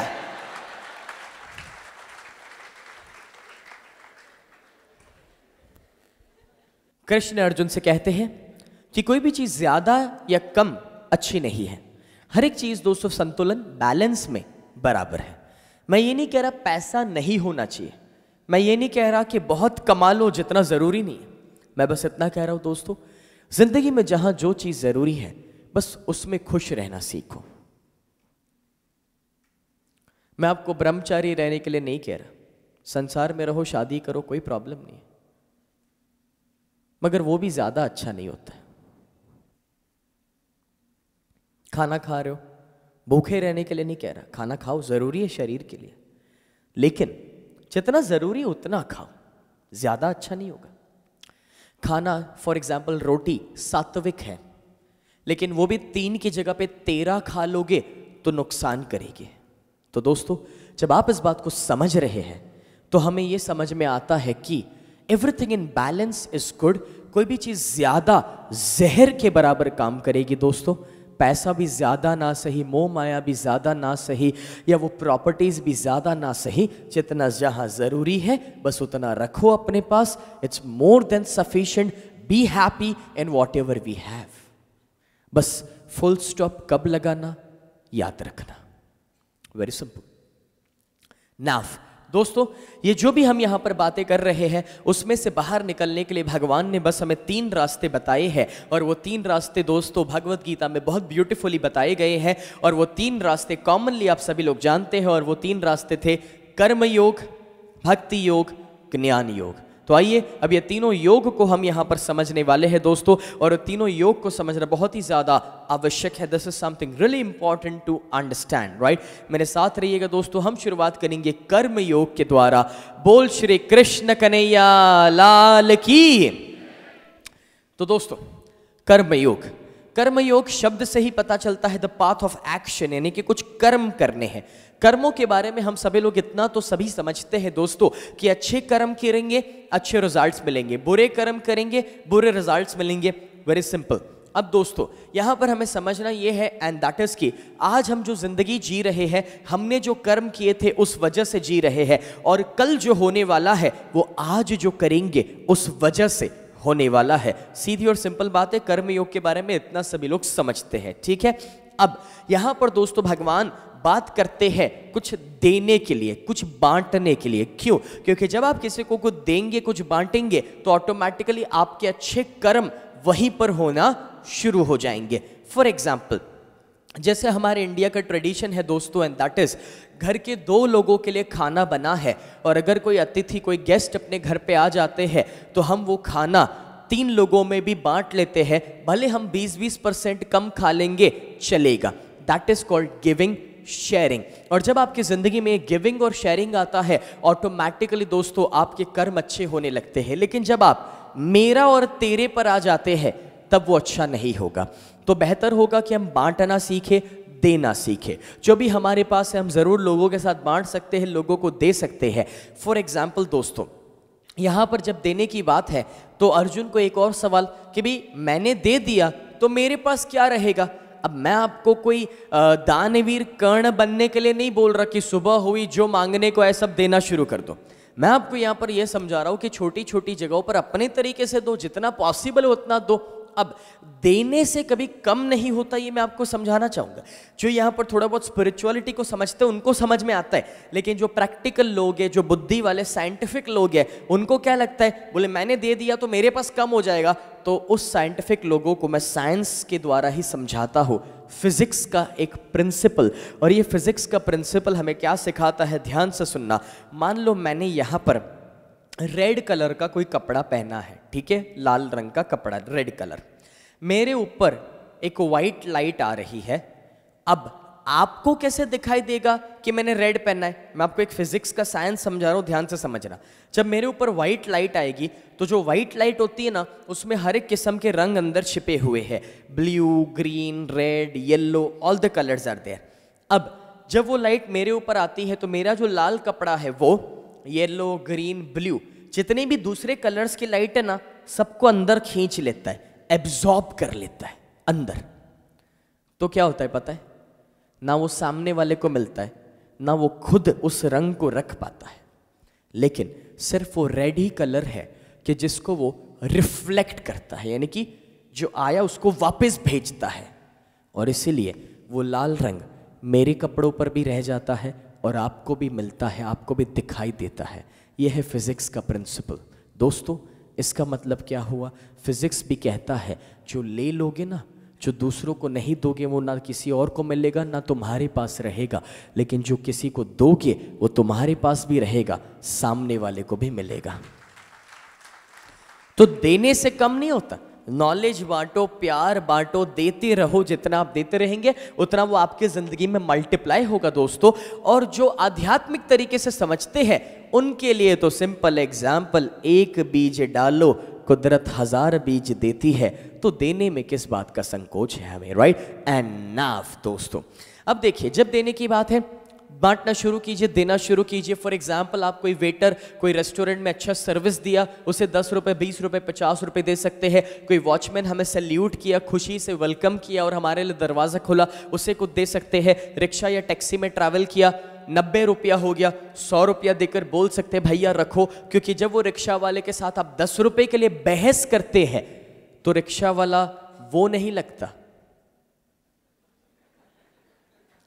जब वो रिक्शा वाले के साथ 10 रुपए के लिए हम बहस कर रहे हैं तो रिक्शा वाला वो नहीं दिखता, हम दिखते हैं। So please try to understand कि कभी कभी इस तरह से देना शुरू करो, बांटना शुरू करो, जहां पर भी आप दे सकते हैं दोस्तों, राइट?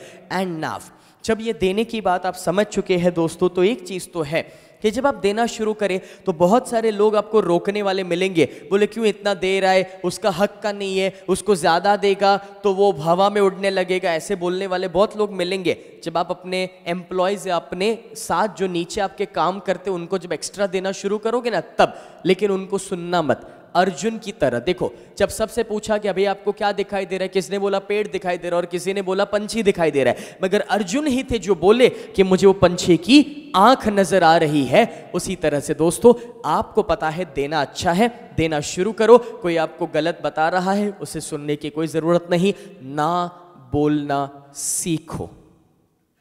कभी कभी कुछ लोग ना बोलना नहीं जानते और उस वजह से बहुत सारी तकलीफों में फंस जाते हैं, राइट? तो कभी कभी ना बोलना भी हमें सीखना पड़ता है दोस्तों। And something more and that is दोस्तों, हमारे विचार और हमारे एक्शन जब तक दोनों एक ही दिशा में नहीं होंगे तब तक रिजल्ट्स कभी नहीं मिलेंगे। काफी लोग अच्छे कर्म तो करते लेकिन मुझे क्या बोलते, सर मैं मेहनत तो करता हूं लेकिन मुझे रिजल्ट नहीं मिल रहा, फायदा नहीं हो रहा। अरे भाई वो इसलिए नहीं मिल रहा क्योंकि तेरे विचार गलत दिशा में। तू मेहनत कर रहा है सफलता के लिए, विचार हार के लिए, तो रिजल्ट कैसे मिलेगा? तेरे विचार और तेरे एक्शन दोनों जब एक दिशा में होंगे तभी जाकर आपको रिजल्ट मिलना शुरू होगा। तो दोस्तों अपने दिमाग को भी पॉजिटिवली आगे बढ़ाइए तो आपको पॉजिटिव रिजल्ट्स मिलेंगे। लेकिन इसके रेफरेंस में अब मैं आपको एक छोटी सी कहानी यहां पर शेयर करूंगा, ध्यान से सुनना। This is one of the wonderful stories ever I have heard in my life. तो दोस्तों अकबर और उनके वहां एक सिंगर म्यूजिशियन जो भी हम कहे तानसेन, हुआ कुछ ऐसा कि एक बार राजा अकबर तानसेन से कहते हैं कि तानसेन मैं तुम्हारे गुरु को मिलना चाहता हूं, मैं तुम्हारे गुरु को मिलना चाहता हूं और उनसे कुछ सुनना चाहता हूं। तानसेन बोले चलो ठीक है मैं आपको लेकर चलता हूं। तो तानसेन उन्हें लेकर जाते उनके गुरु के पास। उनके गुरु का नाम क्या था दोस्तों? स्वामी हरिदास। जब वो स्वामी हरिदास जी के पास गए तो तानसेन राजा अकबर को इस तरह से इंट्रोड्यूस करते कि भाई ये मेरे दोस्त हैं और आपको सुनना चाहते हैं, चलो ठीक है। अब स्वामी हरिदास जी कहते हैं कि भाई रुकिए, मतलब कि ठहरिए मेरे वहां। तो वो रुकते हैं। एक दिन गया, 2 दिन गए, 3 दिन, 4 दिन, 5 दिन, अब उनसे रहा नहीं। क्या बोले तानसेन क्या हो गया, मैं तो आपके गुरु को सुनने के लिए आया, 5 दिन जा चुके अभी तक वो कुछ सुनाई नहीं, क्या हो गया? बोले अभी राजा ऐसा है कि वो भी मेरे गुरु है, मैं उनको ज़्यादा तो कुछ कह नहीं सकता। उन्होंने बोला है ठहरिए, तो हमें रुकना है, ठहरना है। चलो 1-2 दिन ही सही बट थोड़ा और रुके, चलो ठीक है। अब 6ठे दिन रात को अचानक स्वामी हरिदास जी गाना शुरू करते हैं और उनकी आवाज़ सुनकर राजा अकबर उठ जाते हैं, तानसेन उठ जाते हैं। इतनी ब्यूटीफुल आवाज़, इतना सुंदर music, everything was so amazing. जैसे समझ लो उसको बयां करने के लिए उनके पास शब्द नहीं है, उतना सुंदर उन्होंने सुना, उतना सुंदर उनको एहसास हुआ। अब दूसरी सुबह राजा अकबर जब सुन चुके हैं, खुश हो चुके हैं, तो अब उन्हें वहां से जाना है। बीच रास्ते में तानसेन से वो कहते तानसेन स्वामी हरिदास जी तो तुम्हारे गुरु हैं, तो कल रात को उन्होंने जो गाया और जो म्यूजिक बजाया वो तुमने भी तो उनके पास सीखा होगा ना? बोले हाँ राजा मैंने सीखा है। बोले तो तुमने अपने वहां क्यों वो बजाया नहीं है? बोले नहीं नहीं राजा जी मैंने बहुत बार वो बजाया, बहुत बार वो गाया। बोले अच्छा ऐसा, तो मुझे तुम्हारे गुरु को सुनने में जितनी मजा आई उतनी मजा तुम्हें सुनने के लिए क्यों नहीं आई? और तो वो जवाब देते हैं कि राजा जी फर्क सिर्फ इतना है कि मैं आपके लिए गाता हूं और मेरे गुरु उनके लिए गाते हैं।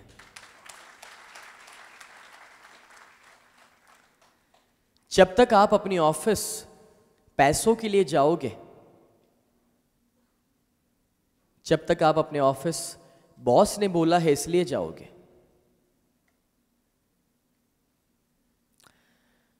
तब तक आपके गाने में वो मजा ही नहीं होगा, आपके परफॉर्मेंस में, आपके काम में वो मजा नहीं होगा। अगर दोस्तों आज मैं यहां पर ये सोचकर आऊं कि बस मैं ये प्रोग्राम दे दूं और मेरा नाम लोगों में बढ़ जाए, तो कभी मेरा परफॉर्मेंस नहीं आ सकता। लेकिन अगर मैं ये सोचकर स्टेज पर आऊं कि आज ये जो 1500 लोग मेरे सामने हैं मुझे उन्हें कुछ अच्छा देना है, तो मेरा परफॉर्मेंस कुछ अलग होगा, बेहतर होगा। और अगर दोस्तों मैं ये सोचकर स्टेज पर आऊं जो हर बार मैं सोचकर आता हूं, एंड दैट इज जब मैं दोस्तों स्टेज पर आता हूं आखिरी 30 सेकंड बस उन्हें दिल से याद करता हूं और इतना ही कहता हूं कि थैंक्स कि आपने मुझे नियमित बनाया है अपना मैसेज उन तक पहुंचाने के लिए। अब मैं आपको अपने आप को समर्पित करता हूं, मैं तो बोलना शुरू करूंगा, शब्द आपको देने हैं और आपको उन्हें जो सिखाना है बस वो शब्द देते रहिएगा, वो एग्जाम्पल्स देते रहिएगा और मैं बोलते रहूंगा। और दोस्तों जब मैं ये सोचकर स्टेज पर आता हूं कि इस काम के लिए मुझे उन्होंने नियमित बनाया है, तो performance would be all together different. फिर कोई स्क्रिप्ट्स देखने की जरूरत नहीं है, कोई स्क्रिप्ट्स पढ़ने की ज़रूरत नहीं है, कोई पॉइंट्स की ज़रूरत नहीं है, सब अपने आप होना शुरू हो जाता है। और जितने भी लोग मेरे जितने भी प्रोग्राम्स कभी भी सुने, आपने मुझे कभी भी कागज़ से पढ़ते हुए नहीं देखा होगा। वो 2 घंटे का प्रोग्राम हो, 2 दिन का प्रोग्राम हो या 5 दिन का सुबह से शाम का प्रोग्राम हो, डजेंट मैटर। आज दिन तक मैं कोई स्क्रिप्ट्स नहीं पढ़ा और हर बार मेरे साथ ऐसा हुआ है कि मैं प्रोग्राम बनाऊं 1 घंटे का और 2 घंटे में खत्म होता है। और नॉर्मल स्पीकर के साथ इस तरह से होता है जैसे 2 घंटे का वो प्रोग्राम बनाएगा तो 1 घंटे में खत्म होता है। इधर उल्टा है। क्यों? क्योंकि वो पॉइंट्स को मैं फॉलो ही नहीं करता, मैं अपने आप को समर्पित कर देता हूं उसको, अपने आप वो काम करवाता है, अपने आप वो शब्द देता है, सब कुछ अपने आप होने लगता है। I tell you my dear friends, it's very simple and that is, जब आप भी हर एक काम में अपने आप को समर्पित कर देंगे ना, आपके परफॉर्मेंस में एक टोटल बदलाव आने लगता है, एक निखार आने लगता है। And then you don't need anything, आप फिर किसी चीज पर आधारित नहीं है, बस वो दिल से शब्द निकलते रहेंगे। और मैं इतना ही कहूंगा, हर बार आप मेरा एक ही प्रोग्राम वापस सुने, 100% आपको कुछ नया हर बार मिलेगा। क्यों? क्योंकि वो स्क्रिप्टेड नहीं है, इट कम्स फ्रॉम हार्ट। और कोई ये प्रोग्राम खत्म हो फिर मेरे को बोले, सर आज की जो कृष्ण कथा थी ना, वैसा आप पहले कभी नहीं बोले, बस आज वाला कंटिन्यू करना, तो अगली बार मैं चाहकर भी ये नहीं बोल पाऊंगा, बिकॉज इट्स नॉट स्क्रिप्टेड। अगली बार वो ही आएगा जो उस ऑडियंस के लिए जरूरी होगा। Very simple, right? समर्पित कर दो। हमें कभी कभी ऐसा लगता है कि ज्यादा मेहनत करने से एनर्जी कम होता है और आराम करने से एनर्जी बढ़ता है। जिनको ऐसा लगता है कि भाई आराम करने से एनर्जी बढ़ता है, उन लोगों को एक्चुअली मालूम नहीं है कि आराम करने से एनर्जी बढ़ नहीं सकता, एनर्जी कम होता है। मैं प्रूव करके दिखाऊं? प्रूव करके दिखाता हूं, सुनो। आप 30 साल नौकरी किए, 30 साल मेहनत किए, 2 साल छुट्टी ले लिए, बोले लीव, बोले तीसरे साल मैं आऊंगा, ओके। अब तीसरे साल जाओ, क्या आप उतनी एनर्जी और उतने परफॉर्मेंस के साथ काम कर पाओगे? पॉसिबल ही नहीं है। आपने 2 साल आराम लिया, आपको तो ऐसा लगा, तो एनर्जी बढ़ना चाहिए ना जब तीसरे साल काम के लिए जाओगे, लेकिन यहां पर तो उल्टा होगा, आपका एनर्जी कम हो जाएगा, आप वो परफॉर्मेंस कभी नहीं दे पाएंगे। एक और एग्जांपल, जो इंसान सुबह लेट उठता है ये बोलकर, बोले मैं आराम कर रहा हूं, वो 8 बजे उठता है, 9 बजे, कभी 10 बजे, देखा होंगे ना आपने, ऐसे लोग होते ना जो कुदरत के विरुद्ध चलते हैं। कुदरत का एक नियम क्या है? रात होती है सो जाओ, सुबह होती है उठ जाओ। हम इंसानों को जितनी भी बीमारियां हैं, ज्यादातर ये सोने की साइकिल डिस्टर्ब होने की वजह से है। और हमारे बड़े बुजुर्ग को उस जमाने में ऐसी कोई तकलीफ ही नहीं थी, बिकॉज शाम को 9 बजे वो सो जाते थे, सुबह 4 बजे उठ जाते थे, परफेक्ट टाइमिंग। और अपना उल्टा है, सुबह जब उठते हैं तब सूरज को ऐसे देखना पड़ता है। और वो लोग सूरज उठे उससे पहले तो तैयार हो जाते थे उस मॉर्निंग सन को वेलकम करने के लिए। मगर बात छोड़ो उसकी, मैं यहां पर वापस आता हूं हमारे टॉपिक के ऊपर। अब जो लोग आराम से उठते हैं, ठीक है ना, उनको ऐसा लगता है उनका एनर्जी बढ़ रहा है। सच बताऊं, उनका एनर्जी दिन बर दिन खत्म हो जाता है, होते जाएगा, वो लेजी बनते जाएंगे। और एक दूसरा इंसान हर सुबह 5 या 6 बजे उठ जाता है और एक्सरसाइज करने के लिए जाता है। और जब वो एक्सरसाइज करता है तो क्या लगता है, यार मैं थक गया, एनर्जी कम हो गया। वो घर पे जब आता है एकदम ढीला हो जाता है, क्योंकि वो जिम में जाकर आया या एक्सरसाइज करके आया। लेकिन 6 महीने के बाद चेक करना, उसका एनर्जी कम हुआ या बढ़ा है? 100% बढ़ा है। See that's the difference I am talking about. लोग मुझसे पूछते, स्नेह ये कैसे पॉसिबल है कि आप इतने लंबे लंबे लेक्चर्स दे सकते हो, बीच में आप पानी नहीं पीते, ब्रेक नहीं लेते, कुछ भी नहीं करते, और ऐसे तो कभी 12-12 घंटे के मेरे प्रोग्राम चलते रहते हैं, तो कैसे पॉसिबल है? तो एक ही जवाब मैं उनको देता हूं कि मैं हर दिन यही करते रहता हूं। इसीलिए अगर 7 दिन का मुझे ब्रेक मिल जाता है ना, जिसमें मुझे लेक्चर नहीं देना है, तो 8वें दिन जब मैं शुरू करता हूं ना, तो बहुत तकलीफ होता है। यस, बहुत समझने वाली बात है। आराम एनर्जी कम करता है, काम एनर्जी बढ़ाता है। ये कर्म योग में भगवत गीता में लिखा है। और जिसके दिमाग में ये बैठा, action gives energy, intense work is rest. जिसके दिमाग में ये बैठा कि भाई मैं जितना काम करूंगा वो काम में ही आराम है, फिर कोई थकान नहीं है, कोई तकलीफ नहीं है। 12 घंटे के लेक्चर के बाद भी जब स्टेज से नीचे उतरते हैं तो खुशी है, एक एनर्जी है कि यस मैंने वो किया जो मुझे पसंद था। I love my work. और वो तभी होगा जब आप वो काम करें जो आपको पसंद है, और या फिर जो काम कर रहे हो उसे पसंद करना शुरू करो। Intense work is rest. तो आपको कभी कोई थकान नहीं होगी, कभी कोई तकलीफ नहीं होगी, आप काम करते जाएंगे, कोई रोक टोक नहीं है दोस्तों। एंड नाउ क्या है जो आपका एनर्जी खत्म कर देता है, क्या है जो आपका एनर्जी ले लेता है? वो और कुछ भी नहीं दोस्तों, लेकिन मेहनत नहीं है जो आपका एनर्जी खत्म कर देता है। आपका एनर्जी दोस्तों खत्म करता है स्ट्रेस और टेंशन। बिना वजह आप जो चिंताएं करते रहते हैं और जो सोचते रहते हैं, वो आपका सबसे ज्यादा एनर्जी खत्म कर रहा है दोस्तों। Please try to understand. भगवान कृष्ण अर्जुन से कहते हैं कि त्रिलोक में, यानी कि तीनों लोक में मेरे लिए कुछ भी करना आवश्यक नहीं। मतलब मेरे ऊपर कोई बॉस नहीं जो मुझे ऑर्डर करता है, और अगर मैं कुछ करना चाहूं और ना कर सकूं वो भी मुमकिन नहीं है। तो फिर मैं तुम्हारे सामने क्यों खड़ा हूं? क्यों मैं तुम्हारा सारथी बना हुआ? क्योंकि मैं भी ये दिखला रहा हूं कि निष्काम कर्म के मार्ग पर जीवन व्यतीत करना मुमकिन है, यानी कि कर्म योगी बनकर जिंदगी जीना मुमकिन है। एक ऐसा कर्म योगी कि जिसे रिजल्ट्स के साथ कोई लेना देना नहीं है, फल के साथ कोई लेना देना नहीं है, वो बस अपना कर्म कर रहा है 100%। एक बात बताओ दोस्तों, भगवान को इस संसार में आने की जरूरत ही क्या है? लेकिन अगर वो भी आ रहे हैं अपने कर्मों को निभाने के लिए, तो हम इंसान कैसे अपने कर्मों को भूल सकते हैं, अपनी जिम्मेदारियों को छोड़ सकते हैं? अगर वो किसी के सारथी बन सकते हैं कर्मों को निभाने के लिए, टू बी वेरी स्पेसिफिक, आज के जमाने के लिए कहूं तो अगर वो किसी के ड्राइवर बन सकते हैं, तो फिर हम क्यों ये सोचते हैं कि वो काम छोटा है, मैं नहीं कर सकता? अगर वो किसी के ड्राइवर बन सकते हैं, भगवान खुद, तो किसी के लिए हमारे लिए पानी लेकर आना या कोई छोटा काम करना, वो छोटा तो नहीं है। It doesn't matter.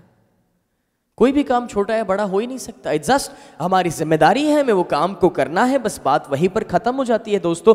कभी भी छोटा या बड़ा कोई काम ही नहीं होता। इट्स जस्ट काम है दोस्तों, वो करना है बिकॉज वो जरूरी है। It's very simple. आपके घर पे जब कोई नौकर नहीं है और कोई गेस्ट आ जाते हैं, तो आप कितने भी कुछ भी हो, लेकिन आपको पानी लेकर उधर आना पड़ता है। तो उसी तरह से जहां जो जरूरी होता है करना है। कभी ये नहीं सोचने कि वो काम तो प्यून का है, मैं क्यों करूं? हमारी जगह है, उस जगह को हमें साफ सुथरा रखना है, तो कभी वो कचरा उठाकर हमें भी डालना पड़ता है। कोई काम छोटा नहीं होता दोस्तों।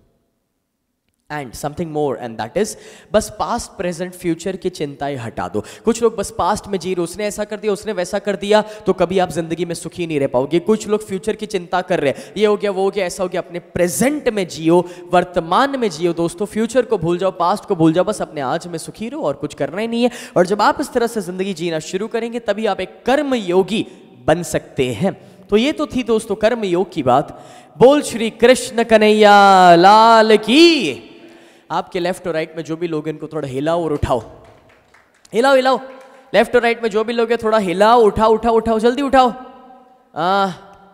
ये क्या रे, इधर सोने के लिए आए क्या इतना मेहनत करके?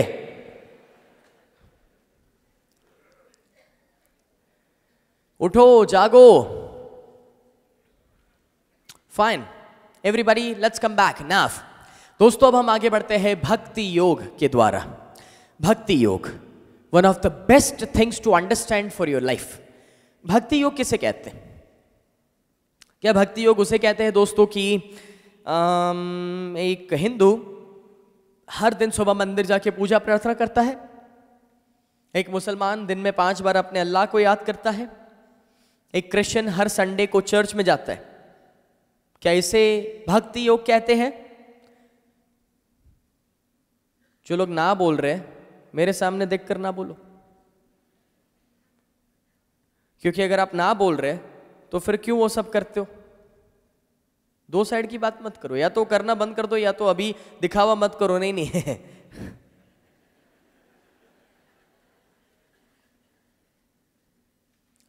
भक्ति योग उसे नहीं कहते जो पूजा प्रार्थनाएं हम लोग हर दिन करते रहते हैं। पूरे भक्ति योग के चैप्टर में भगवान ने पूजा प्रार्थना के लिए कोई डेफिनेशन दिया ही नहीं है।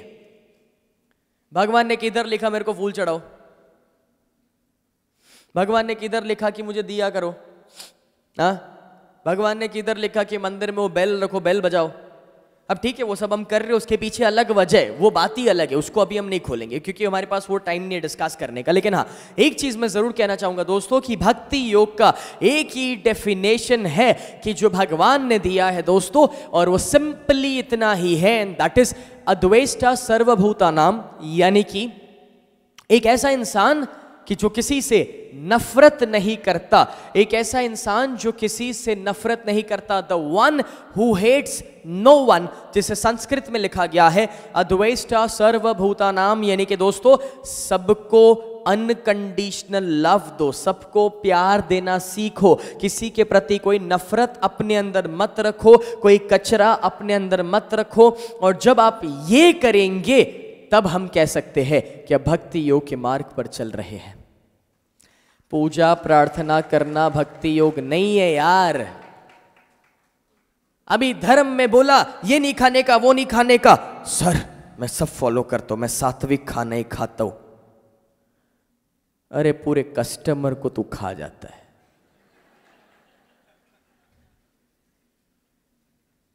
क्या मतलब है? ये वेजिटेरियन हुआ क्या? दोस्तों हमें यहाँ पर समझना बहुत ही ज़्यादा ये ज़रूरी है कि जो इंसान सुबह भले 1-2 घंटे पूजा प्रार्थना कर रहा है, लेकिन अगर एक सही ज़िंदगी नहीं जी रहा तो पूजा प्रार्थनाओं का कोई मतलब नहीं है वहाँ पर। It's totally useless. और जब आप इस बात को समझ रहे हैं कि भाई किसी को से नफरत नहीं करना, सबको प्यार देना, तो वो परिवार के लिए होता है, दोस्तों के लिए, पड़ोसी के लिए, रिश्तेदार के लिए, सबके लिए।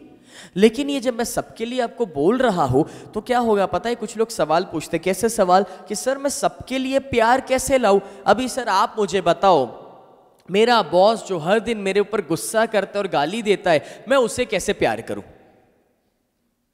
आप मुझे सर बताओ कि मेरी सासू माँ हर दिन जब मैं खाना बना के देती हूँ, हर दिन उस खाने में गलतियां निकालते रहती है, तो मैं कैसे उसे प्यार करूं? सर आप मुझे बताओ कि मेरी शादी को आज 25 साल हो गए, तो मैं कैसे अपनी बीवी से प्यार करूं? तो ये जिनका भी जो प्रॉब्लम है कि आप भी लोगों के लिए प्यार कैसे और कहां से लाओ, आओ मैं आपको उसका एक रास्ता दिखाता हूं। अब ध्यान से सुनना दोस्तों, ये बहुत ही ब्यूटीफुल रास्ता है किसी के लिए भी प्यार जताने के लिए, प्यार नेचुरली लाने के लिए। और वो ये है दोस्तों कि एक बार एक हस्बैंड वाइफ शहर से कहीं दूर रहते हैं अकेले। उनका छोटा सा कहीं पर घर है, आजू बाजू थोड़ा खेत जैसा है, और खुद खाते हैं एंड अच्छी ज़िंदगी जी रहे हो, वो ज़्यादा कोई डिपेंडेंट नहीं है। अब उन्होंने कभी शहर के बारे में ना देखा है, ना कोई शहर में कभी आना जाना हुआ है, बट एक बार ऐसा हो गया, इनके जो हस्बैंड है वो कहते हैं कि चलो मैं शहर होकर कभी आता हूँ, कुछ काम का, अगर अपने काम का कुछ हो तो मैं लेकर आता हूँ। ऐसा करके वो शहर की ओर निकले। 2-3 दिन का लंबा सफ़र किया और वो शहर में पहुँचे। और जब वो शहर में पहुँचे तो एक मार्केट प्लेस है ना, जैसे बाजार होता है ना, वैसा वो एक जगह पर वो पहुँचे। अब वो मार्केट प्लेस में एक मिरर का दुकान, आईने का दुकान, तो वहाँ पर बड़ा सा एक आईना बाहर था, दुकान के बाहर। जैसे वो उसके सामने खड़े रहे ना, काफ़ी खुश हो गए, हंसने लगे। अंदर जाके कहते हैं दुकानदार से, बोले वो बाहर आपने जो एक हैंडसम आदमी रखा है उसका नाम क्या है? अब उसको मालूम ही नहीं आईना क्या होता है, मिरर उसने कभी लाइफ में देखा ही नहीं। तो दुकानदार समझाता है, बोले वो और कोई नहीं, लेकिन आप खुद, वो आपका ही प्रतिबिंब है, आपका रिफ्लेक्शन है। तो सब समझता है, बड़ा खुश हो जाता है। तो उसके पास थोड़ा बहुत कुछ था पैसा, उसको देकर एक छोटा सा पॉकेट साइज का आईना उसने खरीद लिया।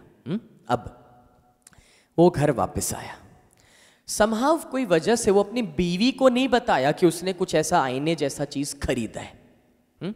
अब क्या हो गया पता है, हर दिन जब उसकी बीवी ना देखे वैसे वो उस आईने को देखता, खुश होता अपने आप को देखकर और वापस वो आईने को छिपा देता। अब उनका छोटा सा घर था, एक दिन उनकी बीवी को शक हो गया, बोले मेरे पति मेरी गैर मौजूदगी में कुछ ऐसा देखते हैं या उनके पास कुछ ऐसा है जो मुझे मालूम नहीं है। तो जब वो सो जाते ना तो ढूंढना शुरू करते, और छोटा सा घर था तो मिल तो जाना था, तो मिल गया। और जैसे ही उन्होंने वो देखा, वो देखकर उनको इतना बुरा लगा, इतना गुस्सा आया, वो अपने पति को उठाते बोले उठो उठो उठो, आप मेरी गैर मौजूदगी में कौन सी पराई स्त्री को देखते रहते, पहले मेरे को ये बताओ। अब वो लेडी क्यों आईने में देखकर नफरत करने लगे, क्योंकि वो ये समझ नहीं पाए कि आईने में जो दिख रहा है वो कोई और नहीं लेकिन वो खुद ही है, वो उनका ही प्रतिबिंब है। उसी तरह से दोस्तों, जब हम किसी और को देखते हैं तो हम उससे नफरत बस इसलिए करते हैं बिकॉज हमें ऐसा लगता है कि वो अलग है, और वो अलग इसलिए लगता है क्योंकि उसके शरीर को हम देख रहे हैं और इसलिए वो अलग लगता है। बाकी वो सच को याद करो कि हम शरीर नहीं, हम एक आत्मा है, वी आर द सोल।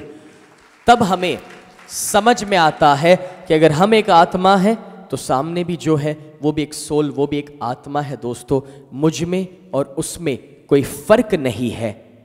अगर मुझ में वो भगवान बसता है तो उसमें भी वही भगवान रहता है। और भक्ति योग का डेफिनेशन मूर्ति की पूजा प्रार्थना नहीं है, फोटोग्राफ्स की पूजा प्रार्थना नहीं है। भक्ति योग का डेफिनेशन कि एक एक इंसान जिसमें वो भगवान रहता है उसकी इज्जत करना, उसे मान सम्मान देना, उससे प्यार देना, उसकी पूजा प्रार्थना करना, इसे भक्ति योग कहा गया है। कितने भी मंदिरों में घूमोगे, कितनी भी यात्रा करोगे, कोई फर्क नहीं पड़ेगा। घर के 4 लोग जो आपके साथ है 4 दीवार में, उन्हें खुश नहीं रख पाओगे तो वो कभी खुश नहीं होने वाला आपकी कितनी भी यात्राओं से या पूजा प्रार्थना से। क्योंकि जब वो ही आपके साथ जी रहा है, आप उसकी जो जीवित है उसकी इज्जत नहीं कर पाते तो जो निर्जीव है उसकी इज्जत कैसे करोगे? भूल जाओ उसको। जो जी रहे पहले उनकी इज्जत करना सीखो, फिर उन तक पहुंच सकते हो। जो दिखता है उसकी वैल्यू नहीं करोगे, जो तो नहीं दिखता है उसकी वैल्यू कब करोगे? पॉसिबल ही नहीं है। तो आपके आसपास आपके परिवार में जो लोग हैं उन्हें खुश रखो, बी हैप्पी विद देम।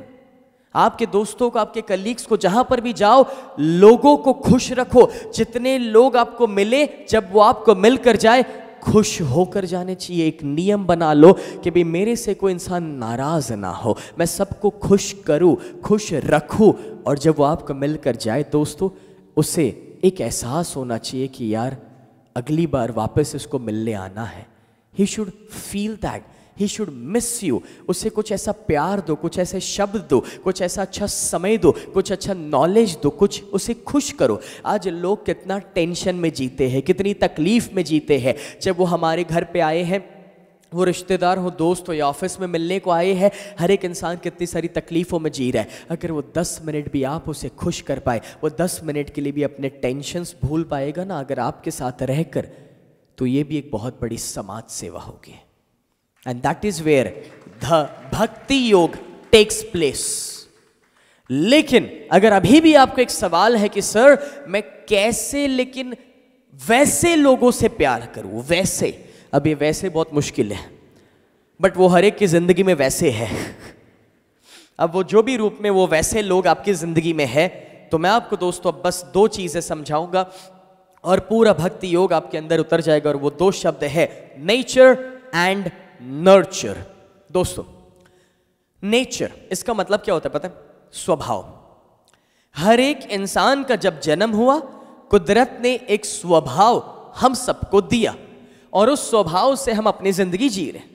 मेरा स्वभाव अलग है, मेरे पिता का स्वभाव अलग है, आपका स्वभाव अलग है, मेरे कुछ स्टूडेंट का स्वभाव अलग है, सबका स्वभाव अलग है, सबका नेचर अलग है। और वो सबका नेचर अलग जो है वो जन्म से ही सबको दिया जाता है। इसको मैं प्रैक्टिकल शब्दों में मैन्युफैक्चरिंग डिफेक्ट कहता हूं। वो हर एक में होता है, कोई परफेक्ट नहीं है, कोई भगवान पैदा नहीं होता है। आप समझ रहे, हर एक में कुछ ना कुछ खामियां रहती है, मैन्युफैक्चरिंग डिफेक्ट। जब अभी तक दोस्तों, जब मुझे ये नहीं पता था ना, तो मैं काफ़ी बार अपने परिवार या दोस्तों से नाराज़ हो जाता था, ये सोचकर अरे यार ये समझ क्यों नहीं रहा, अरे मैं चाहता हूँ वैसे काम क्यों नहीं करता। फिर मुझे धीरे धीरे समझ में आने लगा कि जिस तरह से मेरा खुद का एक स्वभाव है, उस तरह से उनका भी खुद का एक स्वभाव है, और वो उसी तरीके से काम करेंगे जो उनका स्वभाव है, मैं उसी तरीके से काम करूँगा जो मेरा स्वभाव है। और जब मुझे ये पता चला, फिर थोड़ा कंफर्टेबल हो गया मैं लोगों के साथ, ये सोचकर कि यार उसने ये किया, कोई बात नहीं, उसका वो स्वभाव है, उसने कर दिया। उसने इस गुस्सा किया क्योंकि उसका स्वभाव था, उससे गुस्सा हो गया, दैट्स ओके। मेरा स्वभाव है शांत रहना, तो मुझे शांत रहना है। Very simple. हर एक का खुद का एक स्वभाव होता है, और वो जैसा है वैसा उसे स्वीकारो। दूसरा, नर्चर। नर्चर माने, नर्चर मतलब आपको किस तरह से बड़ा किया गया ना, उसके ऊपर भी बहुत डिपेंड करता है। छोटा सा एग्जांपल, आपका बिजनेस बहुत बढ़ गया, तो आपने चाइना में एक मैन्युफैक्चरिंग हाउस डाला। अब जब चाइना में आप मैन्युफैक्चरिंग हाउस डालोगे तो कोई चाइनीज के साथ पार्टनरशिप तो करना पड़ेगा ना, तो उधर कोई संभालेगा। तो एक चाइनीज बंदे के साथ आपने पार्टनरशिप भी कर लिया। अभी एक बार वो इंडिया आया आपके वहाँ सब देखने, कोई भी कामकाज कैसे होता है करके। अब इंडिया का तो अपना रूल है, अतिथि देवो भव, बराबर ना भाई। गेस्ट तो घर पे ही रुकेंगे, होटल में क्यों रुके, फाइन। तो अब उनको घर पे रुकाए। अब वो 3 दिन से अपने साथ रुके हैं, हाल देखना, अब ध्यान से सुनना। 3 दिन से अपने साथ वो रुके हैं अपने घर पे। सुबह शाम अपने वहाँ खाना खाते हैं, घर का खाना बन रहा है, एवरीथिंग इज ओके, वंडरफुल, सब बराबर चल रहा है, बातें हो रही है। अचानक एक दिन शाम को आप डिनर लेने के लिए बैठे हैं, और वो जो चीनी है उन्होंने एक कॉकरोच को देखा। जैसे उस कॉकरोच को देखा, फट से वो खड़ा हुआ, कॉकरोच को उठाया, प्लेट में डाला, काट के खा गया। वो तो खा लिया, मगर उसके बाद 3 दिन तक हम खाना नहीं खा पाए। अच्छी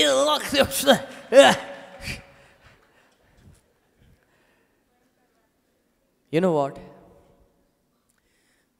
हम कैसे उससे प्यार करें? सी नाउ टर्न्स द गेम। हाँ, कैसे उससे प्यार करें? दोस्तों, उससे भी प्यार करना मैं आपको सिखाता हूं। सुनो सुनो।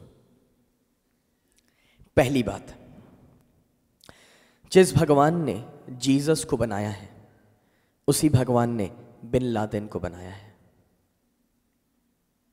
उनके लिए दोनों समान है, दोनों के लिए सेम लाइफ के रूल्स अप्लाई होते हैं। There is no difference, no difference. समझ रहे मैं क्या बोल रहा हूं? दूसरा पॉइंट, अपने आप को उसकी जगह पर रख कर देखो। अगर आपका भी जन्म चाइना में हुआ होता, उसी परिवार में, तो आपके लिए वो कॉकरोच भी एक डेजर्ट हो सकता था। हम ना खाए, ये हमारे नियम है, उसको मत तोड़ो, दैट्स ओके, परफेक्ट। लेकिन कोई और कुछ कर रहा है तो वो गलत है, ये डिसाइड करने वाले हम कोई नहीं है।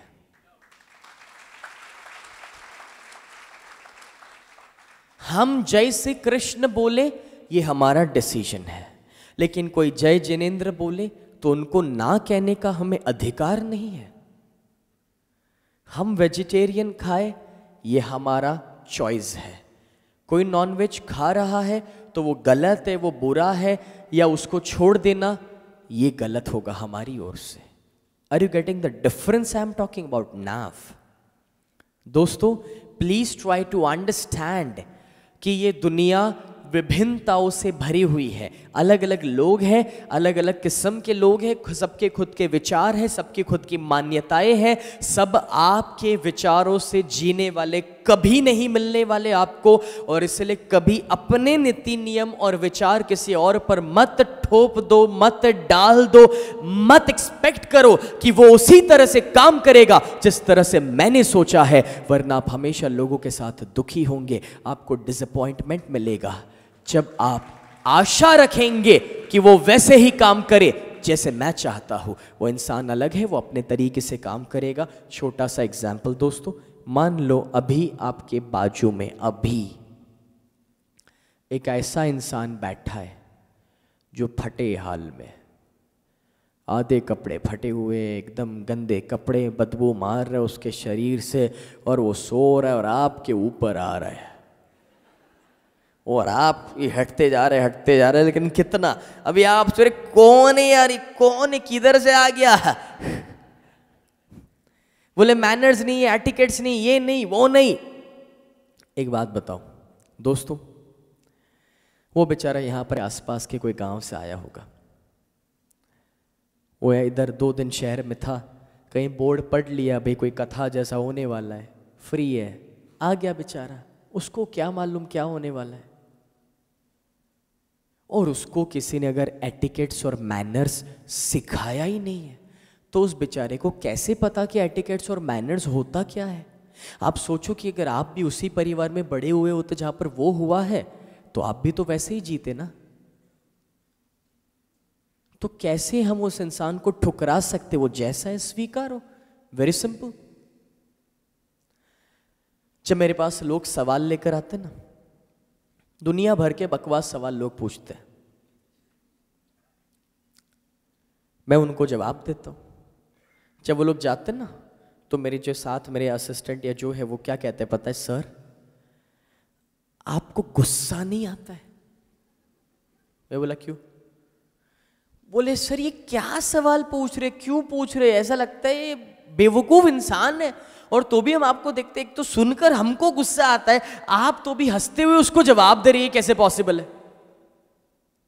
तब मैं उनको इतने कहता हूं, देख यार, पहले ऐसा सुनकर मुझे भी गुस्सा आता था, लेकिन जब से ये समझ में है ना नर्चर, तब समझ में आता है कि जो सवाल मुझे लगता है कि कुछ भी महत्व का नहीं है, अगर मैं उसके परिवार में बड़ा हुआ होता जैसे वो बड़ा हुआ है, तो शायद मेरे लिए वो सवाल जिंदगी का सबसे बड़ा सवाल हो सकता है, जिसका महत्व मेरे लिए नहीं है, क्योंकि मुझे अलग तरीके से बड़ा किया गया है। मेरे माँ बाप ने वो बातें मुझे सिखाई थी, अच्छी बात है, शायद उसके माँ बाप उसको ना सिखा पाए, नहीं समझा पाए, इस वजह से उसके लिए वो बहुत बड़ा सवाल हो सकता है, और जिसको हमें खुशी खुशी जवाब देना है, क्या फर्क पड़ता है।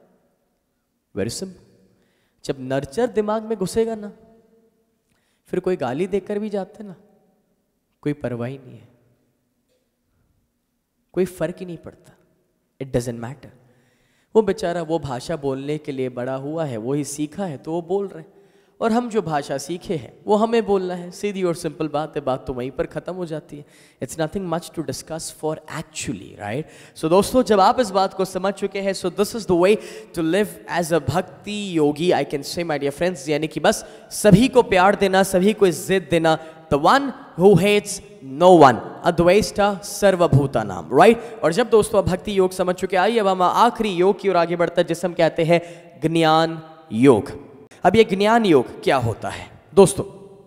ज्ञान योग, ज्ञान शब्द से समझ में आता है नॉलेज, राइट। अब नॉलेज एग्जैक्टली किस तरह से दोस्तों, यहां पर मैं नॉलेज की बात नहीं कर रहा किताबों की, मैं यहां पर नॉलेज की बात नहीं कर रहा जो स्कूल और कॉलेज में दिया जाता है, मैं आपको यहां पर नॉलेज की बात नहीं कर रहा जो आप किसी इंसान से पा रहे हैं। मैं यहां पर जो नॉलेज की बात कर रहा हूं वो नॉलेज है सेल्फ का नॉलेज, आत्मा का नॉलेज। दोस्तों, ये जो सेल्फ का नॉलेज, जो आत्मा के नॉलेज के बारे में मैं आपको यहां पर बता रहा हूं, मतलब बहुत साफ है, बस अपने आप को जानो, अपने आप को समझो कि आप एक आत्मा है, आप एक सोल है, और जिस दिन ये नॉलेज मिल गया उस दिन लाइफ के 90% प्रॉब्लम सॉल्व हो जाएंगे। कोई चोरी करके गया तो ये नॉलेज है साथ में, तो जो हुआ अच्छा हुआ, जो होने वाला है वो भी अच्छा ही होगा। बड़ा सिंपल। जिस दिन आपको वो रियल सोल का एहसास हो जाता ना, फिर लाइफ में सब अच्छा ही होने लगता है, फिर कोई प्रॉब्लम नहीं है। लेकिन हाँ, एक बात है दोस्तों, दो किस्म की पर्सनालिटीज होती है, और वो जो दो किस्म की पर्सनालिटीज है उसे समझना बहुत ज्यादा जरूरी है। और आज आपने ये पॉइंट समझ लिया जो यहां पर लिखा है S1 एंड S2, तो आपके ये 2 घंटे वसूल आज के, राइट? तो देखते हैं ये S1 और S2 है क्या। दोस्तों, आप जिस स्नेह को देख रहे हैं वो स्नेह रियल स्नेह नहीं है, वो तो एक बाहर का पर्सनालिटी है जिसको आप देख रहे हैं, कि जिसे मैं स्नेह 2 कहता हूं। It's just the outer personality. और वो जो S2 है, स्नेह 2, वो उसका काम क्या है पता है? उसका काम है लोगों को हंसाने के लिए वो हंसता है, लोगों को रुलाने के लिए वो रोता है, लोगों को नचवाने के लिए वो नाचता है। ये इसका काम है, समझ लो वो एक एक्टर है। वो सिर्फ मेरी आउटर पर्सनालिटी है, मेरा बाहर का शरीर है, ठीक है? और जब आप इस बात को समझ रहे हैं, क्या आपको यह पता है आप S1 को तो देख ही नहीं सकते।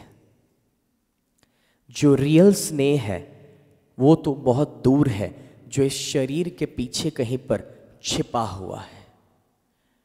और वो रियल स्नेह जो है उसके पास ये सब नॉलेज है, ही नोस एवरीथिंग।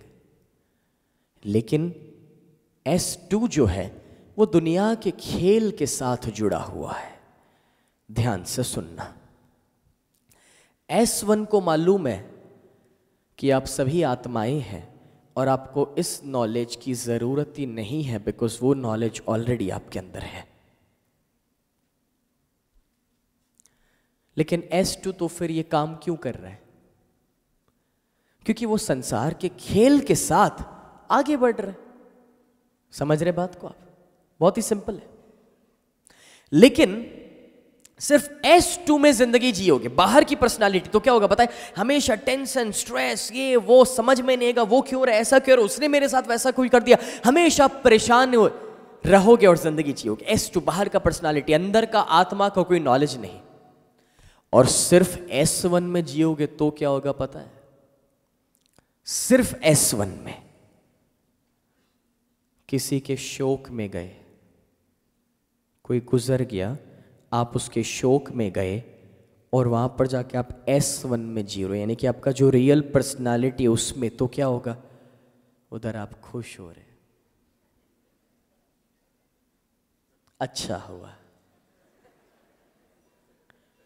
और जिसके पिता गए, क्यों हंस रहे? What's there to laugh for? इधर सब दुखी हो रहे, मैं रो रहा, दिख नहीं रहा, तू हंस क्यों रहे? अच्छा हुआ, मोक्ष मिल गया। पकड़ पकड़ के धो डालेंगे लोग, उधर पीटेंगे बहुत। सिर्फ S1 का साइड इफेक्ट देखा, ये होता है। दूसरा एग्जांपल, मेरे डैड का फोन आया, सुनना ध्यान से। अगर मैं S1 में हूं, डैड का फोन आता है, बोले बेटा तुझे पता है 5 लाख का नुकसान हो गया। पिताजी हम क्या लेकर आए थे, क्या लेकर जाएंगे? खाली हाथ आए थे, खाली हाथ जाना है। सच मैं बोल रहा हूं, ये S1 है, that's the truth. But problem ये है, मुझे इस संसार में अगर जीना है तो S1 नहीं चलेगा। क्योंकि अगर मैंने ऐसा रिएक्शन दिया तो मेरे डैड पहला अपॉइंटमेंट साइकेट्रिस्ट के साथ लेंगे। बोले मेरे बच्चे को कुछ हो गया है। तो उस समय क्या करना पड़ता है पता है? S1 तो अंदर है, S2 को बाहर निकालना पड़ता है और कहना पड़ता है अच्छा ऐसा हो गया, ओह बहुत बुरा हुआ, नहीं नहीं नहीं होना चाहिए, गलत हो गया ना, हाँ मैं अगली बार जरूर ध्यान रखेंगे, मैं वापस आता हूं ना, बाद में बात करते हैं। Cut, full stop, chapter close, बात वहीं पर खत्म हो गई। S1 में वापस आ गया, कोई फर्क नहीं है।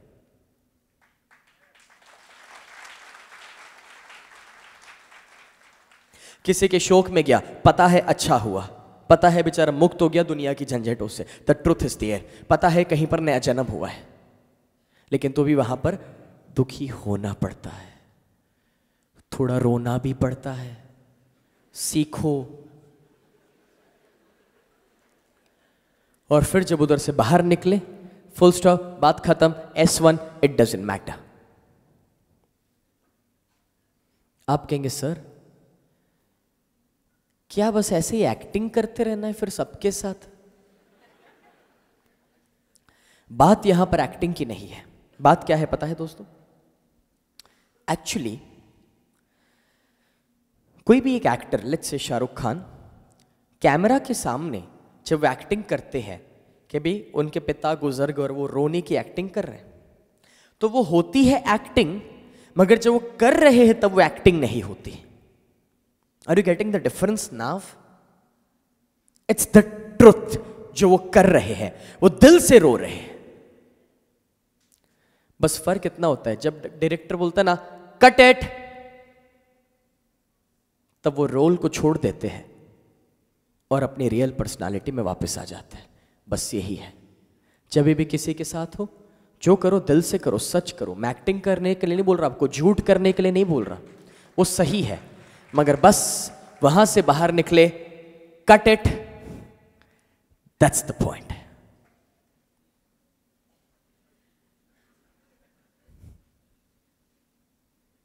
दोस्तों, ये कहना जितना आसान है, काश उतना करना आसान होता। और जिसे ये करना आ गया, वो जिंदगी के कोई भी मोड़ पर परेशान नहीं होगा और ना ही किसी को नाराज करेगा। और ये S1 और S2 का एक सिंपल कंसेप्ट दोस्तों। S2 गुस्सा भी करता है, रोता भी है, हंसता भी है, इट डज एवरीथिंग। S1 को उससे कोई फर्क नहीं पड़ता। एक इंसान जो S1 में है, एक आदमी, एक बिजनेसमैन बैठा है, S1। अभी क्या हो गया पता है? अचानक उसका प्यून दौड़ कर है, बोले साहब साहब साहब, बाहर बहुत बड़ा एक्सीडेंट हो गया। वो आराम से बैठा है S1 में। बोले तो मुझे क्या, एक्सीडेंट हुआ ना, मुझे क्या साहब, लेकिन वो आपका गाड़ी था जिसका बाहर एक्सीडेंट हो गया।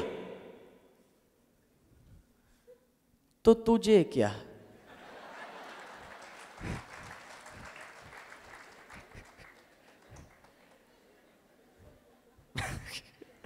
बोले अगर एक्सीडेंट हुआ तो मुझे क्या? बोले साहब आपका गाड़ी। तो बोले तू क्यों टेंशन ले रहा है, तुझे क्या है? तो फिर सी S1 इज लाइक दिस। उसको दुनिया की कोई परवाह नहीं है, इट डजंट मैटर। मगर सिर्फ S1 में जीना भी अच्छा नहीं है दोस्तों, क्योंकि हमें लोगों को भी तो ध्यान में रखना है। लोग मुझे जब सवाल पूछते ना, S1 को मालूम है कि उनको सवाल है ही नहीं, ये तो सवाल खड़े किए हैं। लेकिन तो भी क्या है, उन्होंने गेम शुरू किया है, S2 में मुझे वो गेम खत्म करना है। उनको कोई खेलने वाला चाहिए था ना, इसीलिए। कोई मेरे पास दोस्त ढूंढने को आता है, कोई गुरु ढूंढने को आता है, कोई शिष्य ढूंढने को आता है, कोई भाई ढूंढने को आता है। जो वो ढूंढता है वो मैं बन जाता हूँ और उसकी ज़रूरत पूरा करता हूँ। और क्या, very simple, this is our role. Life है क्या और, right? So now this is what gyan yoga is all about. तो भगवान बढ़िया सी बात कहते हैं, ज्ञान ही सर्वोत्तम है। जितना सही ज्ञान आपको मिलेगा, जितना सही नॉलेज आपको मिलेगा, उतना आप शुद्ध होते जाएंगे। जो अशुद्ध है, जो नकारात्मकताओं से भरे हुए हैं, वैसे ही लोग हैं जिनके पास सही ज्ञान नहीं है, और अगर है तो उसे वो अपना नहीं रहे, वो वैसे ही लोग होंगे। दोस्तों, एक और बहुत ही ब्यूटीफुल बात, बोले जैसे ज्ञान योग पता चल गया है, वो अपने अंदर ही भगवान को ढूंढता है, बिकॉज उसे पता है कि वो उसके अंदर ही है। और जो ज्ञान योगी नहीं है, वो कहीं बाहर ढूंढते रहता है। कि जो इंसान नेगेटिविटी और शक को लेकर जिएगा, वो इस संसार में तो नष्ट होना ही है, लेकिन वो तो वहां पर जाकर भी सुख से जी नहीं पाएगा। तो दोस्तों, ज्ञान योगी बने, सही ज्ञान को समझे, सही नॉलेज को समझे। मेरे ग्रैंडफादर, मेरे दादा, वो खाना खा रहे हैं, अचानक उनके बाजू में उनके कोई दोस्त भी बैठे हैं और खाना खा रहे हैं, और अचानक एक बाहर का इंसान सोसाइटी का आता है और कहता है, बोले अरे आपको पता है आपका बेटा पहले माले से गिर गया, उसका पैर टूट गया है। वो क्या कहते पता है? बोले अशोक भाई जरा फ्री है तो देखो ना क्या हुआ है, मैं आता हूं खाना खा के। ज्ञान योग इसे कहते हैं। क्यों? क्योंकि बोले जो होना था वो हो गया, उसे तो मैं रोक नहीं सका, ना अब मैं उसे बदल सकता हूं। अब अस्पताल वो अशोक भाई लेकर जाए या मैं लेकर जाऊं, क्या फर्क पड़ता है? मुश्किल है ये स्वीकारना, मैं जानता हूं दोस्तों, मगर ये हकीकत है।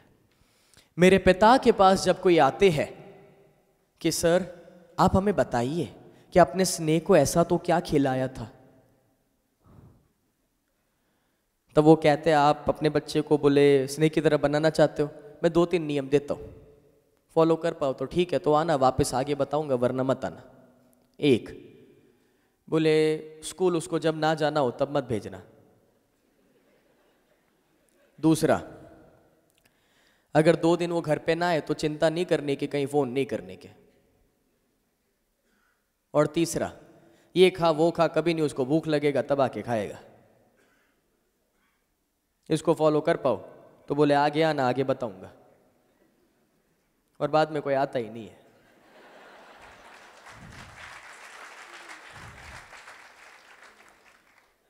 मैं एक ही वजह से आगे बढ़ पाया, उन्होंने कभी मेरी जिंदगी में पिता बनने की कोशिश ही नहीं की है, मेरी माँ ने कभी माँ बनने की कोशिश नहीं की है, मुझे बस उस पर छोड़ दिया है हमेशा। And that was only the reason my dear friends कि मैं अपने दम पर खड़ा हो पाया और कुछ कर पाया। Very simple. एंड दोस्तों, जब कर्म योग, भक्ति योग और ज्ञान योग सभी को कंबाइन करके आप अपनी जिंदगी जीना शुरू करेंगे, तभी आप इस दुनिया से ऊपर उठ सकते हैं, सभी तकलीफों से ऊपर उठ सकते हैं। और दोस्तों, एक रियल सन्यासी किसे कहते हैं? रियल सन्यासी उसे नहीं कहते दोस्तों कि जो कपड़े बदल लेता है, जंगल में चले जाता है, खाने का तरीका बदल देता है और बोलने का तरीका बदल देता है, उसे मैं संत महात्मा नहीं कहता। संत महात्मा या सन्यासी तो मैं उसे कहता हूं जो इसी संसार में जीते हैं, अपनी जिम्मेदारियों को निभाते हैं, 100% निभाते हैं, और वो जो भी काम कर रहे हैं उसमें कोई मोह माया लालच नहीं है, बस वो अपना काम 100% कर रहे हैं क्योंकि उन्हें पता है कि वो इसी काम को करने के लिए बने हैं और वो अपनी जिम्मेदारियों को 100% निभा रहे हैं। That's it, very simple। दोस्तों, भगवान कृष्ण अर्जुन से कहते हैं कि तुम्हारे गांडीव, तुम्हारे धनुष पर तुम्हारा अधिकार है, तुम्हारे बाणों पर तुम्हारा अधिकार है, तुम्हारी नजर पर तुम्हारा अधिकार है, लेकिन जिसे तुम टारगेट बनाकर बैठे हो उस पर तुम्हारा कोई अधिकार नहीं है, और वो तुम्हें तभी मिलेगा जब मैं चाहूंगा। तो बात तो बहुत सिंपल है कि जो अपने हाथ में है, गिव योर बेस्ट। रही रिजल्ट्स की बात, उस पर छोड़ दो। हमेशा याद रखो, करता हो के भी हम अकर्ता है, करवाने वाला वो है, बस हमें उसके काम पर आगे बढ़ते रहना है और कुछ नहीं सोचना कि अच्छा है बुरा है। हर एक काम में अच्छा बुरा नहीं देखा जाता, हर एक काम में फायदा या नुकसान नहीं देखा जाता, कभी कभी वो काम करना जरूरी है, इसलिए हम कर रहे हैं, ना कि वो अच्छा है या ना कि वो बुरा है, इसलिए दोस्तों। और अब एक आखिरी पॉइंट, एंड दैट इज, जब दोस्तों एक मजदूर से पूछा गया कि भैया तू पत्थर तोड़ने का काम क्यों कर रहा है, वो जवाब देता है मेरे बॉस ने बोला है इसलिए मुझे ये करना पड़ रहा है। दूसरे से पूछा ये पत्थर तोड़ने का काम क्यों कर रहा है, बोले मैं अपने परिवार को खाना खिलाना चाहता हूं इसलिए ये पत्थर तोड़ रहा हूं। तीसरे से पूछा भैया तू पत्थर तोड़ने का काम क्यों कर रहा है, बोले ये जो पत्थर टूटेंगे उसमें से मेरे शहर में ब्रिज बनेंगे, बिल्डिंग्स बनेंगे, रोड बनेंगे, इसलिए मैं पत्थर तोड़ रहा हूं। काम तो एक ही है दोस्तों, लेकिन उस काम का भी एक इंटेंशन, एक तरीका जब अलग है तो उसमें आपके परफॉर्मेंस में बदलाव आना ही है। आप जो भी करते हो, आप डॉक्टर हो, इंजीनियर हो, आप टीचर हो, whatever you are doing, बस अपने काम का तरीका बदल दो, एटीट्यूड बदल दो, अपनी सोच बदल दो। काम भले वही करो, लेकिन तो भी वो काम का जो आपका प्योरिटी है, जो उसकी शुद्धता है, वो पूरी अलग होगी। इट वुड बी डिफरेंट, और ऑटोमेटिकली हम अधर्म से धर्म के मार्ग पर चले आते हैं। और दोस्तों, बस जब आप ये सब कुछ समझ चुके हैं तो इसे आपको अपनी ज़िंदगी में अप्लाई करना है। अगली बार जब भी कृष्ण कथा का प्रोग्राम सुनने को मिले उसे सुनो, ज़रूरत पड़े मेरी वीडियो सीरीज़ लेकर जाओ, घर बैठ के उसको सुनो, क्योंकि आज सुना ना, घर जाके 10% अप्लाई होगा, दूसरी बार सुनोगे और 10% अप्लाई होगा, तीसरी बार सुनोगे और 10% अप्लाई होगा। मेरी काफ़ी सारी वीडियो सीरीज़ें लेकर जाइए, आपके शहर में वापस हो, आइए वापस सुने, बिकॉज ये चीज़ें जितनी सुनोगे उतने इफेक्ट करेगी। आप 364 डेज एक प्रॉब्लमेटिक जिंदगी में, नेगेटिव जिंदगी में जी रहे हो, एक दिन पॉजिटिव जीने से 364 दिन बदल नहीं जाएंगे। इसका रेगुलर डोज लेना पड़ता है, वरना सब हवा निकल जाता है। तो रेगुलर मेरी बुक्स हो, सीडीज हो, सुनते रहो या रेगुलर प्रोग्राम्स में आते रहो जब भी पॉसिबल है, बिकॉज उसी के द्वारा आप जुड़े रहेंगे तो ये फायदा आपको मिलते रहेगा। Right, thank you, bye bye, have wonderful day ahead और कृष्ण की जय।